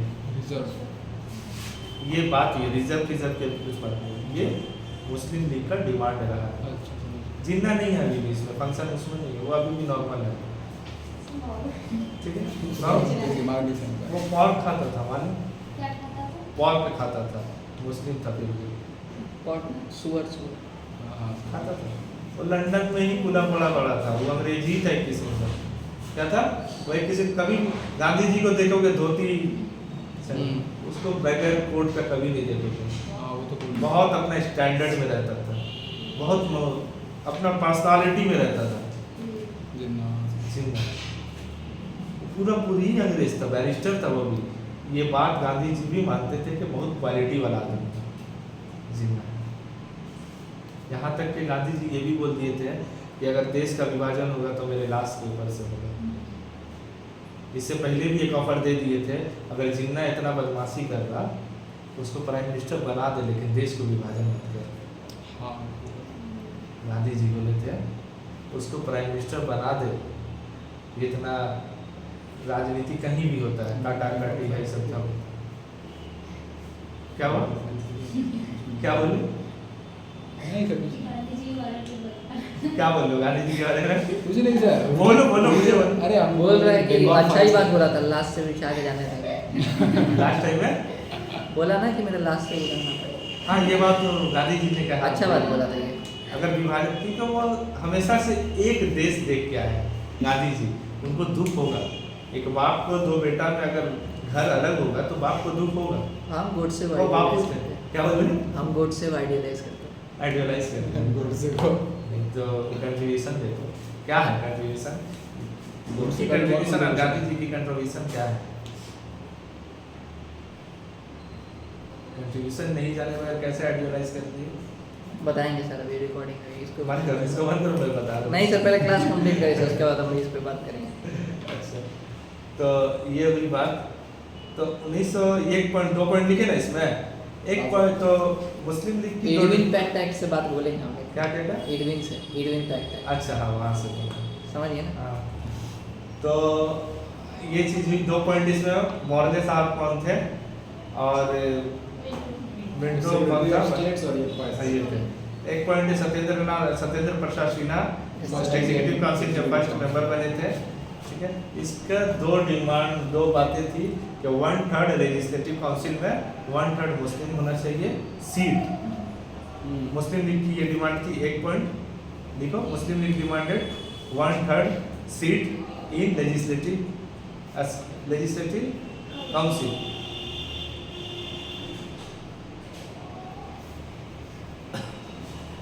डिमांड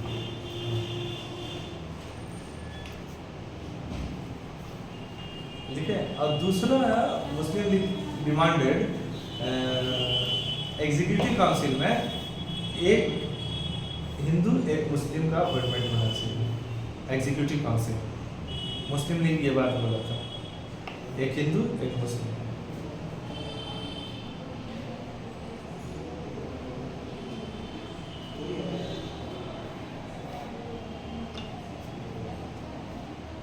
तो एग्जीक्यूटिव काउंसिल में 1909 में कौन कितने लोग आने चाहिए थे? 2 लोग आने चाहिए थे।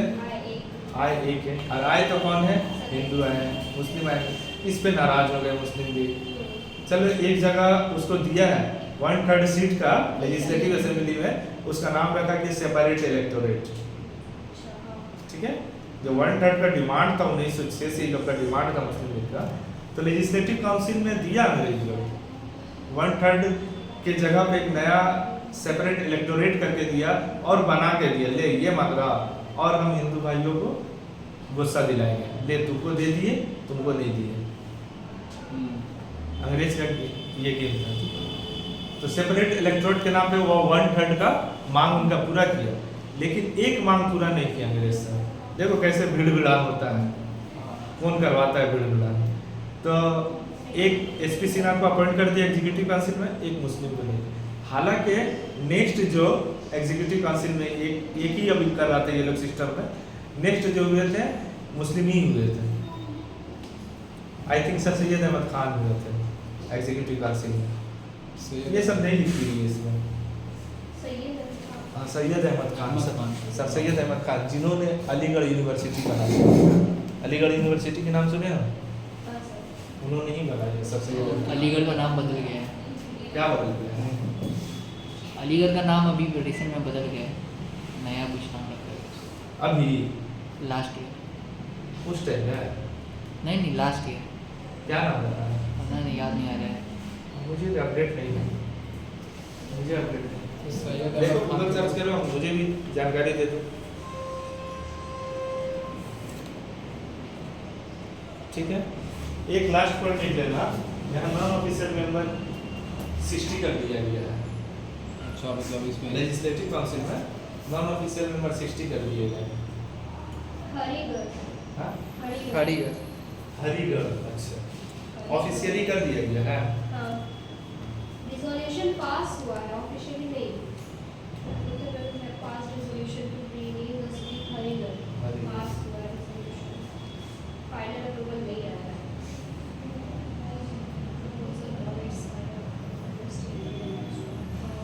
2023 का न्यूज़ है सर, अभी याद है, करंट अफेयर हम बोल रहे करंट एक लास्ट पॉइंट इसमें लिख दो, नॉन ऑफिशियल संख्या 60 कर दी गई थी। सर 68 बोले ना, नॉन ऑफिशियल मेंबर को 60 कर दिया गया था।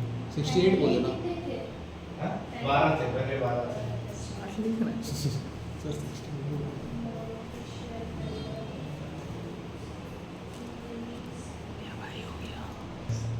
तो एक एक्ट था Indian government of India act, Rowlatt है, टॉयलेट एक्ट में, सर वो तो वो उसमें तो आया ना। हिस्ट्री में चले जाओगे। हिस्ट्री में चल जा रहे हैं। हमको एक्ट जालियांवाला बाग।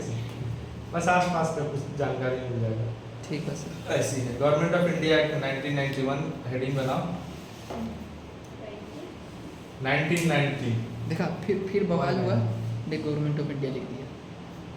देख रहा है ना, हम बोल रहे हैं। गवर्नमेंट ऑफ इंडिया एक्ट 1919 था। 1919। हाँ, इसको भी एक नंबर पॉइंट में लिखो, इसको भी एक दूसरे नाम से बोलते हैं, Montagu Chelmsford reform. Montagu Chelmsford reform, Montagu Chelmsford reform. अच्छा,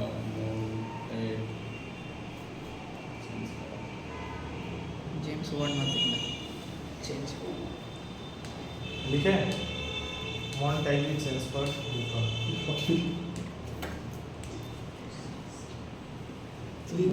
सेपरेट इलेक्टोरेट समझ में आती है ना? 1909 की सेपरेट इलेक्टोरेट, सेपरेट इलेक्टोरेट क्या है? क्या बोलते हैं, मुस्लिम को जो 1/3 में दिया गया था वो सेपरेट वो इलेक्टोरेट तो 1/3 सीट मांगे थे, सेपरेट इलेक्टोरेट नहीं मांगे थे। नहीं मांगे थे, लेकिन उसको दे वो दिया 1/3 सीट मांगे थे, सेपरेट इलेक्टोरेट नहीं मांगे थे। सेपरेट इलेक्टोरेट ये लोग एडवांस करके दे दिया था हाँ, बस। भड़काने के तो लिए। क्या होता है उसका, कैसे होता है? इलेक्टोरेट कहते हैं किसको है? इलेक्टोरेट कहते हैं किसको है? बहुत सारा जनरल इलेक्टोरेट होता है, सेपरेट इलेक्टोरेट होता है।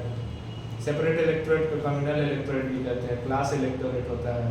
क्लास इलेक्टोरेट में देखोगे chambers of Bengal, chambers of Bombay, इन सब से भी ट्रेड यूनियंस के बहुत सारे चेयरमैन जाते हैं, उसको क्लास कहते हैं। जमींदार एक जाएगा तो उसको क्लास इलेक्टोरेट कहेंगे, है ना? तो सेपरेट इलेक्टोरेट जो है वो उसका हिसाब किताब ऐसा था कि मान लो कोई कॉन्स्टिट्यूएंसी है, कॉन्स्टिट्यूएंसी समझ में आती है तो यस सर। मान लो कोई कॉन्स्टिट्यूएंसी है, उस कॉन्स्टिट्यूएंसी में 70-75% मुस्लिम है, 25% हिंदू है, या अदर कोई रिलीजन है, सिर्फ हिंदी नहीं बोलना, अदर रिलीजन है। तो वो कॉन्स्टिट्यूएंसी को constituency is equal to electorate, दोनों बात एक ही है। इलेक्टोरेट बोलो या कॉन्स्टिट्यूएंसी बोलो, दोनों बात एक ही है। तो उस इलेक्टोरेट का जो कैंडिडेट उठेगा लड़ने के लिए, क्या ऐसा है कोई हिंदू कैंडिडेट है, मुस्लिम कैंडिडेट है और क्रिश्चियन कैंडिडेट है, सब मिलजुल के कैंडिडेट लड़ रहे हैं, कोई जीत गया, ऐसा है? ऐसा होता है जनरल इलेक्टोरेट में। कैसा होता है? ऐसा जनरल इलेक्टोरेट में होता है, ठीक है। देखोगे ये हावड़ा सदर का जब हुआ लास्ट इलेक्शन, उसमें अरूप राय एमएलए है, फिर सीपीएम की तरफ से एक मुस्लिम कैंडिडेट उठा था, इम्तियाज अहमद, ठीक है। देखो एक ही कॉन्स्टिट्यूएंसी से अलग अलग रिलीजन लड़ रहे, लेकिन यहाँ रिलीजन का मैटर नहीं है, आदमी का मैटर है कॉन्स्टिट्यूएंसी। उसी सीट के लिए, हावड़ा सदर के सीट के लिए 171 के लिए अरूप राय भी है, इम्तियाज अहमद भी है, और बहुत सारे मान लो छोटे जाति के होंगे, बड़े जाति के लिए, उसको जनरल इलेक्टोरेट कहते हैं। सेपरेट इलेक्टोरेट में क्या है, मान लो 70-75% पॉपुलेशन मुस्लिम है, 25-30% पॉपुलेशन अदर्स है, तो यहाँ कैंडिडेट सिर्फ मुस्लिम ही होगा। अच्छा। लड़ाई भी 2 मुस्लिमों के दरमियान, 3 मुस्लिम के ही दरमियान होगी, और वोटर भी सिर्फ मुस्लिम ही होंगे। वाह सही। वाह, समझ रहे हो बात? समझ गया मैं। सेपरेट इलेक्टोरेट समझ गए? Yes, ये और बिगाड़ का चीज था। सिर्फ मुस्लिम मेजोरिटी। हाँ, एकदम ये एकदम बिगाड़ का चीज था। ताना सही। ताना सही तो नहीं, वो तो समझ नहीं रहा मुसलमान, वो दे रहा ले रहा, वो तो अपना गेम खेल रहा। Non democratic. हाँ, आप सही टर्म यूज है? हाँ? आप सही टर्म यूज किए? Non democratic. अनडेमोक्रेटिक कहते हैं। नॉन नहीं होता है ना, अन होता है ना। अनडेमोक्रेटिक होता है, इंग्लिश में इसलिए कम आ रहा है। ठीक है। अभी सबसे इजी स्टूडेंट्स को लगता है कहीं भी नन लगा दो, पहले के स्टूडेंट्स हर जगह अन लगा देते थे, वही ठीक था जो पहले लगाते थे। तो 1909 का ये सेपरेट इलेक्टोरेट का वर्ड समझ में आया? हाँ, तो इसका 1919 का एक पॉइंट तो लिखे, मॉन्टेग्यू चेम्सफोर्ड है। अब यहाँ मॉन्टेग्यू कौन है, चेम्सफोर्ड कौन है? चेम्सफोर्ड तो पक्का हुआ है, वाइसरॉय है, ये हम पढ़े हैं। टाइम पीरियड ये वही होगा फिर जो उसमें था, secretary of states. Secretary of states क्या क्या सर, क्या सर बोलिए ना। इसका टाइम पीरियड कब से क्या? चेम्सफोर्ड का। नहीं, वो नहीं विंडो का कब से कब तक था? पता। मिनटों का भी नहीं पता सर। टाइम पीरियड याद नहीं रहता है। ये 16 से एक है। किसका? 5 से 10 तक, ठीक, 5 से 10 तक विंडो का सर। और इसका जो था 1916 से चेम्सफोर्ड का 1916 से 1921 तक का था। थोड़ी करंट का हुआ हाथ पे ये जो मॉन्टेग्यू, एडविन मॉन्टेग्यू नाम था पूरा, एडविन मॉन्टेग्यू, ये सेक्रेटरी ऑफ स्टेट था उस वक्त का। कौन था? Secretary of state. इसको भी लिख लो अलग से पॉइंट बना के, secretary of state for India, समझ गया। उस टाइम का था। एक ही रहता था क्या सेक्रेटरी ऑफ हाँ, एक ही रहता था। वो भी चेंज होते रहता था जैसे ये हो रहा। हाँ, बोले तो ये कहाँ पर, इंडिया में रहता था? नहीं, लंदन में रहता था। इसको कौन अपॉइंट करता था? इसको इसको ये तो लंदन वाला भी था।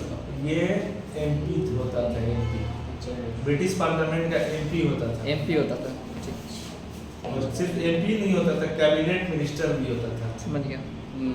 और बाकायदा उस टाइम में ब्रिटिश पार्लियामेंट में कॉलोनीज के लिए अलग अलग मिनिस्टर बनाए जाते थे, मिनिस्टर ऑफ कॉलोनीज। तो उसमें ये रहते थे secretary of states for India, secretary of states for Africa, secretary of states for Australia. जहाँ जहाँ कब्जा करके रखा था लोग वहाँ उसके लिए एक मिनिस्टर होता था अलग से देखभाल करने और के वही लिए। चीज़ आज एम्बेसी के रूप में है। हाँ, वो एम्बेसी। तो अलग अलग मिनिस्टर्स होते थे देखभाल करने के लिए, ठीक है। समझ रहा हूँ, रिफॉर्म समझ ये एक पॉइंट लिख लिया 1919 का। 1919 का एक और पॉइंट लिख लो कि ये जो एग्जीक्यूटिव काउंसिल है, अभी तक ना जो डेवलप हुआ था, सेंट्रल लेजिस्लेचर और स्टेट लेजिस्लेचर किसको कहते थे? सेंट्रल लेजिस्लेचर जो था सेंट्रल लेजिस्लेचर, वो जहाँ एग्जीक्यूटिव वाइसरॉय बैठ रहा, वह सेंट्रल लेजिस्लेचर जहाँ वाइसरॉय बैठ रहा। अब बॉम्बे प्रेसिडेंसी, बंगाल प्रेसिडेंसी और अदर प्रोविंसेस जिसमें अभी तक लेजिस्लेटिव असेंबली, लेजिस्लेटिव काउंसिल आ चुकी है, उन सब को प्रोविंसेस कह रहे हैं। अब यहाँ एक काम आता है, एक पॉइंट आता है, क्वेश्चन लगाएगा कि डायरेक्टी कौन से एक्ट में आई हुई थी? डायरेक्टी डुअल गवर्नमेंट वाला ना, वो डुअल गवर्नमेंट भी है, लेकिन यहाँ वर्ड यही यूज होता है। डायरेक्टी 1919 में इंट्रोड्यूस की गई थी, ठीक है। Dietary was introduced in this act, लिख लो। हाँ बता दे, अगर तुमको समझ में आ रहा तो बताओ, मैं उसको क्लियर करूँगा।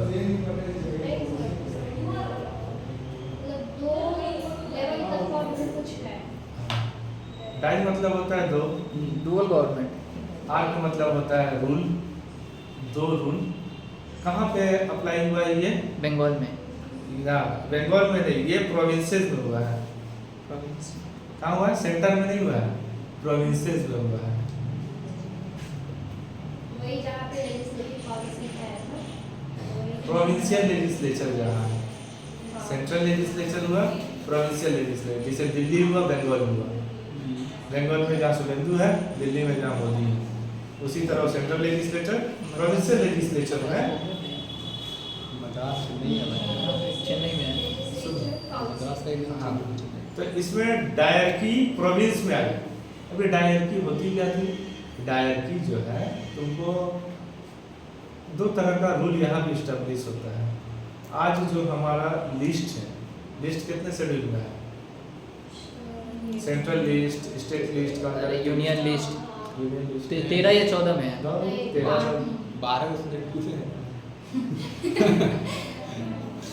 लास्ट की तरफ है, 9 नंबर पे नहीं है वो, उधर पंचायत में तो लैंग्वेज है 8 7 तो वो जो लिस्ट जो है, लिस्ट क्यों बना ये? हाँ, ये लिस्ट क्यों बना? ये लिस्ट बना कि भाई ये इतना एरिया, इतना काम तुम्हारा, इतना एरिया, इतना काम मेरा, ये तुम काम संभालो, ये हम काम संभालो।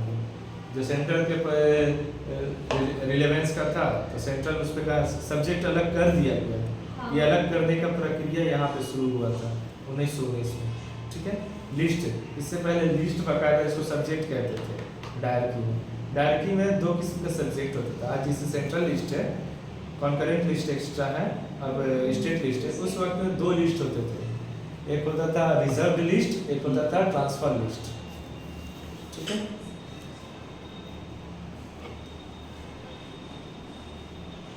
रिजर्व लिस्ट, ट्रांसफर लिस्ट, ठीक है।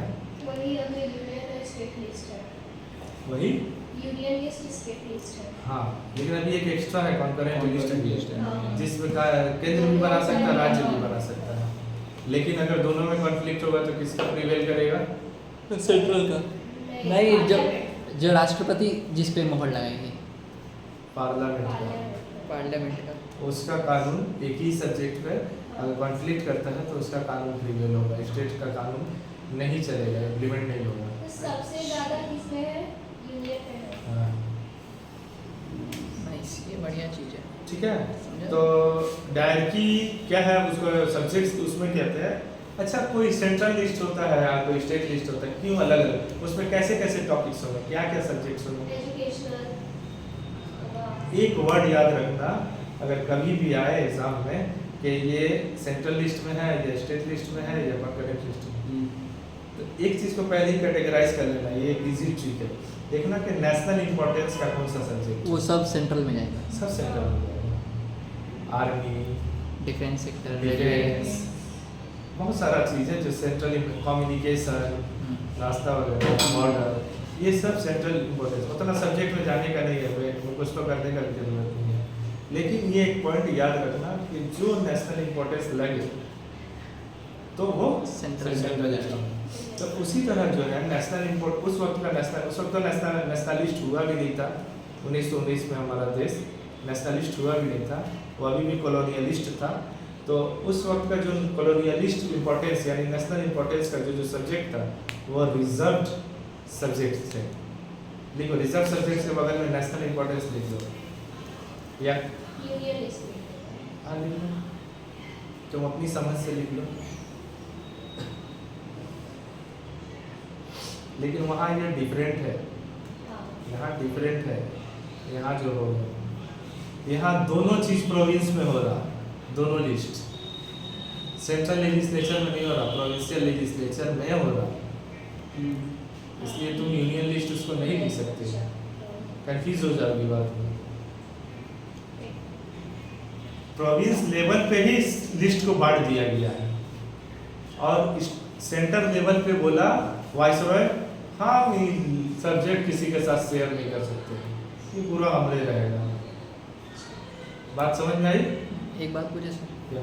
तो जैसे ये जो आप बोले कि सेंट्रल लिस्ट, यूनियन लिस्ट और स्टेट लिस्ट जो है वो अलग अलग रहता ये है। हम समझाने के लिए बोले आज हाँ, के लिए। नहीं उसमें से जो आपने बोला कि एक जो नियम पास हो जाएगा और वो अगर कॉन्ट्राडिक्ट कर रहा है यूनियन लिस्ट से, तो यूनियन लिस्ट वाला ही माना जाएगा एक तरह से, यही ना? तो ये जो यूसीसी ला रहे लोग स्टेट वाइज क्यों ला रहा है अलग, एक ही बार सेंट्रल से क्यों नहीं ला रहा? तो यूसीसी सब्जेक्ट में स्टेट सब्जेक्ट में स्टेट सब्जेक्ट में पढ़ रहा है तो वो सिर्फ स्टेट के लिए ही पर्टिकुलर माना जाएगा। ब्रेन अच्छा है, बस तुम डाउन हो जाते हो। सर नेक्स्ट हाँ, तो बात समझ में आई? पहले तो सब्जेक्ट है, कुछ एक देश में कुछ जितना मुद्दा हो सकता है उतना ही ना मुद्दा हो सकता है, एक्स्ट्रा निकल सकता है। जब तुमको स्टेट लिस्ट बना, सेंट्रल लिस्ट बना, हम अभी का बता रहे हैं, इसका नहीं बता रहे 1919 का, हम अभी का बता रहे हैं कि union list, concurrent list, state list जब बना था, कब बना था? 26 जनवरी 1949 को जब बना था, बन के रेडी हो गया था। उस वक्त का यूनियन लिस्ट में या कॉन्करेंट लिस्ट में या स्टेट लिस्ट में इंटरनेट का सब्जेक्ट मिलेगा? फेसबुक का सब्जेक्ट मिलेगा? व्हाट्सएप का सब्जेक्ट मिलेगा? साइबर क्राइम का सब्जेक्ट मिलेगा? नहीं मिलेगा। तो इसको क्या कहते हैं? इसे अगर जो तीनों लिस्ट में नहीं है, कोई नया मुद्दा आ गया फ्यूचर में, उसको क्या कहते हैं? टर्म है। अमेंडमेंट करके लाएंगे। नहीं अमेंडमेंट करके नहीं, पहले ही से डिक्लेयर्ड है कि वो जो भी नया आएगा उस पर सेंट्रली कानून बनाएगा, उसको बोलते हैं रेजिडुअरी सब्जेक्ट, बची हुई सब्जेक्ट फ्यूचर में फेडरेशन लिस्ट। तो ये कौन डिसाइड करता है कि वो बचा वाला ही है? उनको डिसाइड हो जाएगा जो तीनों लिस्ट में नहीं रहेगा। वो तीनों जितना हो सकता था वो लिस्ट में है। सरोगेसी का मैटर उस टाइम में था, सरोगेसी का नहीं था, अभी एक नया मैटर है।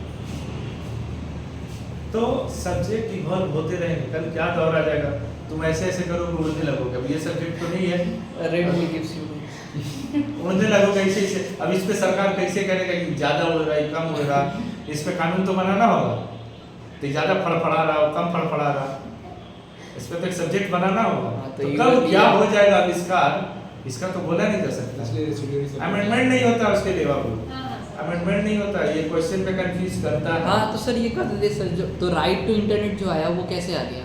राइट टू इंटरनेट जो ऐड किया गया वो अमेंड करके आया या आ गया बस? तो वो तो राइट अमेंड करना पड़ा उसके लिए, अमेंड करना पड़ा। लेकिन वो राइट उसी का रहेगा, सेंटर ही बनाएगा। अमेंडमेंट करके ये नहीं बोलेगा कि तुम आज से वेस्ट बंगाल तुम बनाओगे, ऐसा कभी बोली नहीं। कि पहले ही 1947 में डिक्लेयर कर दिया गया कि नया कोई भी सब्जेक्ट इवॉल्व होगा उसको सेंटर ही बनाएगा, सेंटर बना स्टेट नहीं बनाएगा। वरना चिल्ला चिल्ली नहीं लगा देती दीदी या नीतीश कुमार, नहीं इंटरनेट का हमको तो हम बनाएंगे कानून। वो जान रहा कि मेरे अधिकार में अम्बेडकर बाबू दे के नहीं गए। नहीं लेकिन चाहेगा तो कर ही सकता है, क्या मतलब अपना बिल तैयार करके विधानसभा से पास करा के गवर्नर से वो पार्लियामेंट में पेश होगा। नहीं, तो वो नहीं कर सकता है, तुमको लेजिस्लेटिव असेंबली नहीं कर सकता है।